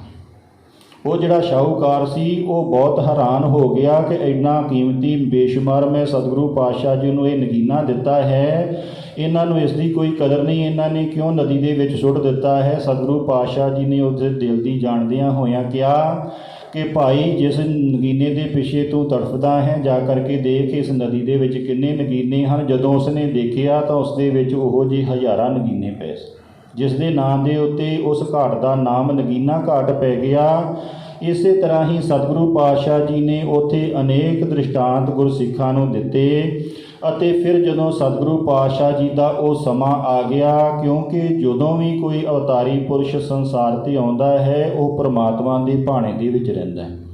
ਸਤਿਗੁਰੂ ਪਾਤਸ਼ਾਹ ਜੀ ਨੇ ਮਾਤਾ ਸਾਹਿਬ ਕੌਰ ਜੀ ਨੂੰ ਆਗਿਆ ਕੀਤੀ ਕਿ ਤੁਸੀਂ ਹੁਣ ਵਾਪਸ ਦਿੱਲੀ ਚਲੇ ਜਾਓ। ਉਹਨਾਂ ਨੇ ਪੁੱਛਿਆ ਕਿ ਮੈਂ ਤੁਹਾਡੇ ਨਾਲ ਰਹਿਣਾ ਚਾਹੁੰਦੀ ਹਾਂ, ਤੁਸੀਂ ਮੈਨੂੰ ਕਿਉਂ ਭੇਜਣਾ ਚਾਹੁੰਦੇ ਹੋ? ਤਾਂ ਸਤਿਗੁਰੂ ਪਾਤਸ਼ਾਹ ਜੀ ਨੇ ਕਿਹਾ, ਅਸੀਂ ਕਿਸੇ ਹੋਰ ਯਾਤਰਾ 'ਤੇ ਜਾਣਾ। ਉਹਨਾਂ ਨੇ ਕਿਹਾ, ਮੈਂ ਵੀ ਤੁਹਾਡੇ ਨਾਲ ਯਾਤਰਾ 'ਤੇ ਚੱਲਾਂਗੀ। ਸਤਿਗੁਰੂ ਪਾਤਸ਼ਾਹ ਜੀ ਨੇ ਮਾਤਾ ਨੂੰ ਸਮਝਾਇਆ ਕਿ ਉਸ ਯਾਤਰਾ 'ਤੇ ਇਕੱਲਿਆਂ ਹੀ ਜਾਇਆ ਜਾਂਦਾ ਹੈ, ਕਿਸੇ ਨੂੰ ਨਾਲ ਲੈ ਕੇ ਨਹੀਂ ਜਾਇਆ ਜਾਂਦਾ, ਆਪਣੀ ਆਪਣੀ ਵਾਰੀ ਦੇ ਨਾਲ ਜਾਇਆ ਜਾਂਦਾ। ਮਾਤਾ ਜੀ ਵੀ ਸਮਝ ਗਏ ਕਿ ਇਹਨਾਂ ਨੇ ਹੁਣ ਸੱਚਖੰਡ ਜਾਣ ਦਾ ਵਿਚਾਰ ਬਣਾ ਲਿਆ ਹੈ, ਇਹਨਾਂ ਦਾ ਸਮਾਂ ਆ ਗਿਆ ਹੈ। ਮਾਤਾ ਜੀ ਉੱਥੋਂ ਵਿਦਾ ਲੈ ਕਰਕੇ ਅਨੰਦਪੁਰ ਸਾਹਿਬ ਮਾਤਾ ਸੁੰਦਰ ਕੌਰ ਜੀ ਦੇ ਕੋਲ ਆ ਗਏ। ਉੱਥੇ ਆ ਕਰਕੇ ਸਾਰਾ ਪ੍ਰਸੰਗ ਦੱਸਿਆ ਕਿ ਸਤਿਗੁਰੂ ਪਾਤਸ਼ਾਹ ਜੀ ਆਪਣੀ ਤਿਆਰੀ ਕਰ ਰਹੇ। ਉੱਧਰ ਸਤਿਗੁਰੂ ਪਾਤਸ਼ਾਹ ਜੀ ਦੇ ਕੋਲ ਜਦੋਂ ਰੋਜ਼ਾਨਾ ਸਤਸੰਗ ਚੱਲਦਾ ਹੈ, ਕਥਾ ਚੱਲਦੀ ਹੈ, ਵਿਚਾਰਾਂ ਹੁੰਦੀਆਂ ਹਨ। ਇੱਧਰ ਵਜ਼ੀਰ ਖਾਂ ਨੂੰ ਪਤਾ ਸੀ ਕਿ ਮੈਂ ਸਤਿਗੁਰੂ ਪਾਤਸ਼ਾਹ ਜੀ ਦੇ ਛੋਟੇ ਬੱਚਿਆਂ ਨੂੰ ਕਿਸ ਪ੍ਰਕਾਰ ਦੇ ਨਾਲ ਤਸੀਹੇ ਦੇ ਕਰਕੇ ਸ਼ਹੀਦ ਕੀਤਾ ਹੈ। ਹੁਣ ਬਹਾਦਰ ਸ਼ਾਹ ਦੇ ਨਾਲ ਸਤਿਗੁਰੂ ਪਾਤਸ਼ਾਹ ਜੀ ਦਾ ਬਹੁਤ ਸੋਹਣਾ ਤਾਲਮੇਲ ਹੈ। ਬਾਦਸ਼ਾਹ ਸਤਿਗੁਰਾਂ ਦੀ ਹਰ ਆਗਿਆ ਮੰਨਦਾ ਹੈ, ਕਿਉਂ ਨਾ ਹੋਵੇ ਕਿ ਕੱਲ੍ਹ ਨੂੰ ਮੈਨੂੰ ਕੋਈ ਮੁਸ਼ਕਲ ਆ ਜਾਵੇ। ਇਸ ਵਾਸਤੇ ਕਹਿੰਦੇ ਉਹਨੇ ਪਹਿੰਦੇ ਖਾਂ ਦੇ ਜੋ ਪੋਤਰੇ ਸਨ, ਗੁਲਾਬ ਖਾਂ ਅਤੇ ਅਤੋਲੇ ਖਾਂ, ਉਹਨਾਂ ਦੋਨਾਂ ਨੂੰ ਬੁਲਾਇਆ। ਉਹਨਾਂ ਨੂੰ ਬਹੁਤ ਵੱਡਾ ਲਾਲਚ ਦੇ ਕਰਕੇ CID ਕਰਕੇ ਨੰਦੇੜ ਦੇ ਵਿੱਚ ਭੇਜ ਦਿੱਤਾ ਕਿ ਤੁਸੀਂ ਦਸ਼ਮੇਸ਼ ਪਿਤਾ ਜੀ ਨੂੰ ਕਿਸੇ ਨਾ ਕਿਸੇ ਪ੍ਰਕਾਰ ਦੇ ਨਾਲ ਕਤਲ ਕਰ ਦਿਓ, ਜੋ ਤੁਸੀਂ ਮੂੰਹੋਂ ਮੰਗੋਗੇ ਉਹੀ ਤੁਹਾਨੂੰ ਮਿਲੇਗਾ। ਕਹਿੰਦੇ ਉਹ ਦੋਨੋਂ ਰੋਜ਼ਾਨਾ ਹੀ ਇਸੇ ਤਾਕ ਦੇ ਵਿੱਚ ਰਹਿੰਦੇ ਸਨ ਕਿ ਕਿਸੇ ਨਾ ਕਿਸੇ ਤਰ੍ਹਾਂ ਸਾਨੂੰ ਮੌਕਾ ਮਿਲ ਜਾਵੇ। ਇੱਕ ਦਿਨ ਸ਼ਾਮਾਂ ਨੂੰ ਸੰਧਿਆ ਸਮੇਂ ਰਹਿ ਰਾਸ ਤੋਂ ਬਾਅਦਾਂ ਕਹਿੰਦੇ ਸਤਿਗੁਰੂ ਪਾਤਸ਼ਾਹ ਜੀ ਆਪਣੇ ਸਥਾਨ ਦੇ ਉੱਤੇ ਜਾ ਕਰਕੇ ਬਿਰਾਜਮਾਨ ਹੋ ਗਏ, ਆਰਾਮ ਕਰਨ ਲੱਗ ਪਏ। ਗੁਰਸਿੱਖ ਵੀ ਕਹਿੰਦੇ ਪਹਿਰੇਦਾਰ ਢਿੱਲੇ ਹੋ ਗਏ। ਇਹਨਾਂ ਦੋਨਾਂ ਨੂੰ ਮੌਕਾ ਮਿਲ ਗਿਆ। ਜਿਹੜਾ ਗੁਲਾਬ ਖਾਂ ਸੀ ਅੰਦਰ ਚਲਾ ਗਿਆ ਅਤੇ ਜਿਹੜਾ ਤੋਲੇ ਖਾਂ ਸੀ ਉਹ ਬਾਹਰ ਬੈਠਾ ਹੈ। ਗੁਲਾਬ ਖਾਂ ਨੇ ਜਾ ਕਰਕੇ ਕਹਿੰਦੇ ਖੰਜਰ ਦੇ ਨਾਲ ਵਾਰ ਕੀਤਾ ਅਤੇ ਸਤਿਗੁਰੂ ਪਾਤਸ਼ਾਹ ਜੀ ਦੇ ਪੇਟ ਦੇ ਵਿੱਚ ਵੱਖੀ ਤੋਂ ਵਾਰ ਕੀਤਾ, ਦਿਲ ਦੇ ਤੱਕ ਪਹੁੰਚ ਗਿਆ। ਪਰ ਸਤਿਗੁਰੂ ਪਾਤਸ਼ਾਹ ਜੀ ਨੇ ਉਸੇ ਸਮੇਂ ਨਾਲ ਦੇ ਨਾਲ ਖੰਜਰ ਦੇ ਨਾਲ ਵਾਰ ਕਰਕੇ ਉਸ ਨੂੰ ਮੌਤ ਦੇ ਘਾਟ ਉਤਾਰ ਦਿੱਤਾ। ਸਤਿਗੁਰੂ ਪਾਤਸ਼ਾਹ ਜੀ ਦਾ ਸ਼ੁਰੂ ਤੋਂ ਇਹ ਨਿਯਮ ਰਿਹਾ ਹੈ ਕਿ ਅਗਰ ਜਿਹੜਾ ਵੀ ਕੋਈ ਵਿਅਕਤੀ ਜਿਸ ਸ਼ਾਸਤਰ ਦੇ ਨਾਲ ਸਾਹਮਣੇ ਆਉਂਦਾ ਸੀ ਉਸੇ ਸ਼ਾਸਤਰ ਦੇ ਨਾਲ ਹੀ ਉਸ ਦਾ ਸਾਹਮਣਾ ਕਰਦੇ ਸੀ। ਕਹਿੰਦੇ ਗੁਲ ਖਾਂ ਨੇ ਖੰਜਰ ਦੇ ਨਾਲ ਵਾਰ ਕੀਤਾ ਸੀ। ਸਤਿਗੁਰੂ ਪਾਤਸ਼ਾਹ ਜੀ ਨੇ ਗੁਲਖਾਂ ਨੂੰ ਖੰਜਰ ਦੇ ਨਾਲ ਹੀ ਮੌਤ ਦੇ ਘਾਟ ਉਤਾਰਿਆ। ਉਹਨੇ ਚਿਰਾਂ ਨੂੰ ਰੌਲਾ ਪੈ ਗਿਆ, ਤੋਲੇ ਖਾਂ ਵੀ ਫੜਿਆ ਗਿਆ, ਸਿੱਖਾਂ ਨੇ ਉਸ ਨੂੰ ਸ਼ਹੀਦ ਕਰ ਦਿੱਤਾ। ਸਤਿਗੁਰੂ ਪਾਤਸ਼ਾਹ ਜੀ ਦਾ ਜਦੋਂ ਖੂਨ ਵਗਦਾ ਦੇਖਿਆ ਸਾਰੇ ਸਿੱਖਾਂ ਨੇ ਤਾਂ ਬਹੁਤ ਘਬਰਾ ਗਏ। ਸਤਿਗੁਰੂ ਪਾਤਸ਼ਾਹ ਜੀ ਨੇ ਸਾਰਿਆਂ ਨੂੰ ਦਿਲਾਸਾ ਦਿੱਤਾ ਕਿ ਭਾਈ ਕੁਛ ਨਹੀਂ ਹੋਇਆ। ਫਿਰ ਸਤਿਗੁਰੂ ਪਾਤਸ਼ਾਹ ਜੀ ਦਾ ਜਿਹੜਾ ਉਹ ਜ਼ਖਮ ਸੀ ਉਸ ਨੂੰ ਸਿਉਣਾ ਕੀਤਾ। ਸਤਿਗੁਰੂ ਪਾਤਸ਼ਾਹ ਜੀ ਦਾ ਜ਼ਖਮ ਹੌਲੀ ਹੌਲੀ ਸਹੀ ਹੋਣਾ ਸ਼ੁਰੂ ਹੋ ਗਿਆ, ਕਿਉਂਕਿ ਬਾਦਸ਼ਾਹ ਨੇ ਆਪਣੇ ਜਿਹੜੇ ਡਾਕਟਰ ਸਨ, ਵੈਦ ਸਨ, ਸਾਰੇ ਸਤਿਗੁਰੂ ਜੀ ਦੀ ਸੇਵਾ ਦੇ ਵਿੱਚ ਹਾਜ਼ਰ ਕਰ ਦਿੱਤੇ। ਜਿਵੇਂ ਜਿਵੇਂ ਉਹ ਜ਼ਖਮ ਸਹੀ ਹੋਣਾ ਸ਼ੁਰੂ ਹੋਇਆ, ਸਤਿਗੁਰੂ ਪਾਤਸ਼ਾਹ ਜੀ ਨੇ ਫਿਰ ਸੰਗਤਾਂ ਦੇ ਵਿੱਚ ਆ ਕਰਕੇ ਦਰਸ਼ਨ ਦੇਣੇ ਸ਼ੁਰੂ ਕਰ ਦਿੱਤੇ। ਸਵੇਰੇ ਸ਼ਾਮ ਸੰਗਤਾਂ ਦੇ ਨਾਲ ਵਿਚਾਰਾਂ ਹੋਣ ਲੱਗ ਪਈਆਂ, ਦੀਵਾਨ ਸਜਣੇ ਸ਼ੁਰੂ ਹੋ ਗਏ। ਇੱਕ ਦਿਨ ਸਤਿਗੁਰੂ ਬਿਰਾਜਮਾਨ ਸਨ ਤਾਂ ਕਿਸੇ ਗੁਰਸਿੱਖ ਨੇ ਆ ਕਰਕੇ ਕਿਹਾ ਕਿ ਸਤਿਗੁਰੂ ਪਾਤਸ਼ਾਹ ਜੀ, ਜਿਹੜੀ ਏਡੀ ਵੱਡੀ ਇਹ ਕਮਾਨ ਹੈ, ਕਿ ਇਸ ਦੇ ਉੱਤੇ ਕੋਈ ਤੀਰ ਚੜ੍ਹਾ ਸਕਦਾ ਹੈ? ਕਈਆਂ ਸਿੱਖਾਂ ਨੇ ਕੋਸ਼ਿਸ਼ ਕੀਤੀ ਪਰ ਨਾ ਚੜ੍ਹਿਆ। ਸਤਿਗੁਰੂ ਪਾਤਸ਼ਾਹ ਜੀ ਨੇ ਜੋਸ਼ ਦੇ ਵਿੱਚ ਆ ਕਰਕੇ ਉਸ ਕਮਾਨ ਦੇ ਉੱਤੇ ਜਦੋਂ ਤੀਰ ਚੜ੍ਹਾਇਆ, ਜ਼ੋਰ ਦੇ ਨਾਲ ਤੀਰ ਛੱਡਿਆ ਤਾਂ ਜਿਹੜਾ ਸਤਿਗੁਰੂ ਪਾਤਸ਼ਾਹ ਜੀ ਦਾ ਉਹ ਜ਼ਖਮ ਸੀ ਦੁਬਾਰਾ ਫਿਰ ਫਟ ਗਿਆ, ਕਿਉਂਕਿ ਅਜੇ ਅੰਦਰੋਂ ਜਿਹੜਾ ਜ਼ਖਮ ਸੀ ਉਹ ਲਹਿਰਾ ਸੀ। ਫਿਰ ਗੁਰਸਿੱਖਾਂ ਨੇ ਉਸੇ ਸਮੇਂ ਵੈਦ ਸੱਦਣੇ ਸ਼ੁਰੂ ਕੀਤੇ, ਅਰਥਾਤ ਆਪਾਂ ਇਹਨੂੰ ਸੱਦੀਏ ਨਾ, ਜਿਹੜਾ ਹੈਗਾ ਜ਼ਖਮ ਇਹਨੂੰ ਸੀ ਦਈਏ। ਸਤਿਗੁਰੂ ਪਾਤਸ਼ਾਹ ਜੀ ਨੇ ਮਨਾ ਕਰ ਦਿੱਤਾ, ਆਪਣਾ ਕਮਰ ਕੱਸਾ ਲਗਾ ਲਿਆ ਅਤੇ ਗੁਰਸਿੱਖਾਂ ਨੂੰ ਕਿਹਾ ਕਿ ਭਾਈ ਹੁਣ ਸਾਡਾ ਜਿਹੜਾ ਸਮਾਂ ਹੈ ਉਹ ਆ ਗਿਆ ਹੈ। ਜੋ ਅਕਾਲ ਪੁਰਖ ਦੀ ਆਗਿਆ ਆਈ ਹੈ ਉਸ ਅਨੁਸਾਰ ਅਸੀਂ ਇਸ ਸੰਸਾਰ ਤੋਂ ਬਿਆਨਾ ਕਰ ਜਾਣਾ। ਕੱਤਕ ਸੁਦੀ ਦੂਜ ਨੂੰ ਸਤਿਗੁਰੂ ਪਾਤਸ਼ਾਹ ਜੀ ਦੇ ਨਾਲ ਇਹ ਘਟਨਾ ਵਾਪਰਦੀ ਹੈ। ਉਸੇ ਦਿਨ ਸਤਿਗੁਰੂ ਪਾਤਸ਼ਾਹ ਜੀ ਨੇ ਦੱਸ ਦਿੱਤਾ ਸੀ ਕਿ ਭਾਈ ਅਸੀਂ ਕੱਤਕ ਪੰਚਮੀ ਨੂੰ ਇਸ ਸੰਸਾਰ ਤੋਂ ਸੱਚਖੰਡ ਬਿਆਨਾ ਕਰ ਜਾਣਾ ਹੈ। ਫਿਰ ਸਤਿਗੁਰੂ ਪਾਤਸ਼ਾਹ ਜੀ ਨੇ ਕੱਤਕ ਦੂਜ ਨੂੰ ਸਾਰੇ ਸਿੱਖਾਂ ਨੂੰ ਇਹ ਆਗਿਆ ਕੀਤੀ। ਸਾਰੇ ਸਿੱਖਾਂ ਨੇ ਬੇਨਤੀ ਕੀਤੀ ਕਿ ਸਤਿਗੁਰੂ ਪਾਤਸ਼ਾਹ ਜੀ, ਜਦੋਂ ਤੁਸੀਂ ਚਲੇ ਜਾਓਗੇ ਅਸੀਂ ਕਿਸ ਤੇ ਲੜ ਲੱਗਾਂਗੇ, ਕਿਸ ਤੇ ਆਸਰੇ ਛੱਡ ਕੇ ਜਾ ਰਹੇ ਹੋ? ਫਿਰ ਸਤਿਗੁਰੂ ਪਾਤਸ਼ਾਹ ਜੀ ਨੇ ਅਗਲੇ ਦਿਨ ਧੰਨ ਧੰਨ ਸ੍ਰੀ ਗੁਰੂ ਗ੍ਰੰਥ ਸਾਹਿਬ ਜੀ ਦਾ ਪ੍ਰਕਾਸ਼ ਕਰਵਾਇਆ। ਸਤਿਗੁਰੂ ਪਾਤਸ਼ਾਹ ਜੀ ਨੇ ਧੰਨ ਧੰਨ ਸ੍ਰੀ ਗੁਰੂ ਗ੍ਰੰਥ ਸਾਹਿਬ ਜੀ ਨੂੰ ਗੁਰਤਾ ਗੱਦੀ ਦੇ ਕਰਕੇ ਨਮਸਕਾਰ ਕਰਕੇ ਗੁਰਸਿੱਖਾਂ ਨੂੰ ਆਗਿਆ ਕੀਤੀ ਕਿ ਭਾਈ ਜਿਹੜੇ ਸਾਡੇ ਪ੍ਰਾਣ ਹਨ ਉਹ ਗ੍ਰੰਥ ਵਿੱਚ ਹਨ, ਜਿਹੜੇ ਸਾਡੇ ਪ੍ਰਾਣ ਹਨ ਉਹ ਪੰਥ ਵਿੱਚ ਹਨ ਅਤੇ ਜਿਹੜੀ ਸਾਡੀ ਆਤਮਾ ਹੈ ਉਹ ਗ੍ਰੰਥ ਵਿੱਚ ਹੈ। ਅੱਜ ਤੋਂ ਤੁਸਾਂ ਨੇ ਗ੍ਰੰਥ ਅਤੇ ਪੰਥ ਦੀ ਤਾਬਿਆ ਦੇ ਵਿੱਚ ਰਹਿਣਾ ਹੈ। ਸਤਿਗੁਰੂ ਪਾਤਸ਼ਾਹ ਜੀ ਨੇ ਸਾਨੂੰ ਧੰਨ ਧੰਨ ਸ੍ਰੀ ਗੁਰੂ ਗ੍ਰੰਥ ਸਾਹਿਬ ਜੀ ਦੇ ਨਾਲ ਲੜ ਲਗਾ ਕਰਕੇ ਤਿੰਨੇ ਦਿਨ ਹੀ ਸਤਿਗੁਰੂ ਪਾਤਸ਼ਾਹ ਜੀ ਸੰਗਤਾਂ ਨੂੰ ਦਰਸ਼ਨ ਦਿੰਦੇ ਰਹੇ, ਕਿਰਤਾਰਥ ਕਰਦੇ ਰਹੇ। ਚੰਦਨ ਦੀਆਂ ਲੱਕੜਾਂ ਮੰਗਵਾ ਕਰਕੇ ਚਿਤਾ ਤਿਆਰ ਕੀਤੀ ਗਈ, ਕਨਾਤ ਲਗਾਈ ਗਈ। ਜਦੋਂ ਪੰਚਮੀ ਦਾ ਦਿਨ ਆਇਆ, ਸਤਿਗੁਰੂ ਪਾਤਸ਼ਾਹ ਜੀ ਸਾਰਾ ਦਿਨ ਸੰਗਤਾਂ ਨੂੰ ਦਰਸ਼ਨ ਦਿੰਦੇ ਰਹੇ। ਜਦੋਂ ਸਤਿਗੁਰੂ ਪਾਤਸ਼ਾਹ ਜੀ ਦਾ ਉਹ ਸਮਾਂ ਆਇਆ, ਸਤਿਗੁਰੂ ਪਾਤਸ਼ਾਹ ਜੀ ਨੇ ਘੋੜ ਸਵਾਰਾਂ ਨੂੰ, ਅਰਥਾਤ ਜਿਹੜੇ ਤਬੇਲੇ ਦੀ ਸੇਵਾ ਕਰਦੇ ਸਨ, ਉਹਨਾਂ ਨੂੰ ਕਿਹਾ ਕਿ ਭਾਈ ਤੁਸੀਂ ਆਪਣੇ ਤਬੇਲੇ ਦੇ ਵਿੱਚ ਸਾਰੇ ਘੋੜਿਆਂ ਨੂੰ ਤਿਆਰ ਕਰਕੇ ਤਾਲੇ ਲਗਾ ਦਿਓ।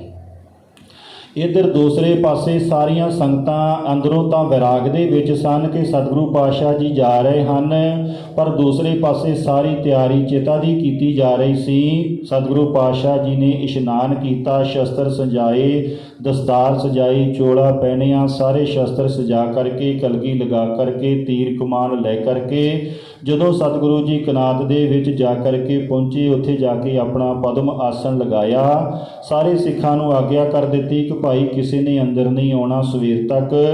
ਜਦੋਂ ਕਹਿੰਦੇ ਸਵੇਰ ਹੋਈ, ਗੁਰਸਿੱਖਾਂ ਨੂੰ ਇੱਕ ਵਿਅਕਤੀ ਨੇ ਆ ਕਰਕੇ ਦੱਸਿਆ ਕਿ ਦਸ਼ਮੇਸ਼ ਪਿਤਾ ਜੀ ਮੈਨੂੰ ਫਲਾਨੀ ਜਗ੍ਹਾ ਘੋੜੇ 'ਤੇ ਸਵਾਰ ਮਿਲੇ ਹਨ। ਜਦੋਂ ਘੋੜਿਆਂ ਦੇ ਤਬੇਲੇ ਦੇ ਵਿੱਚ ਜਾ ਕਰਕੇ ਦੇਖਿਆ ਕਿ ਉੱਥੇ ਫਲਾਨਾ ਘੋੜਾ ਨਹੀਂ ਹੈ ਜਿਸ ਦੇ ਉੱਤੇ ਸੋਨੇ ਦੀ ਕਾਠੀ ਪਾਈ ਹੋਈ ਸੀ, ਸਿੱਖ ਹੋਰ ਹੈਰਾਨ ਹੋ ਗਏ।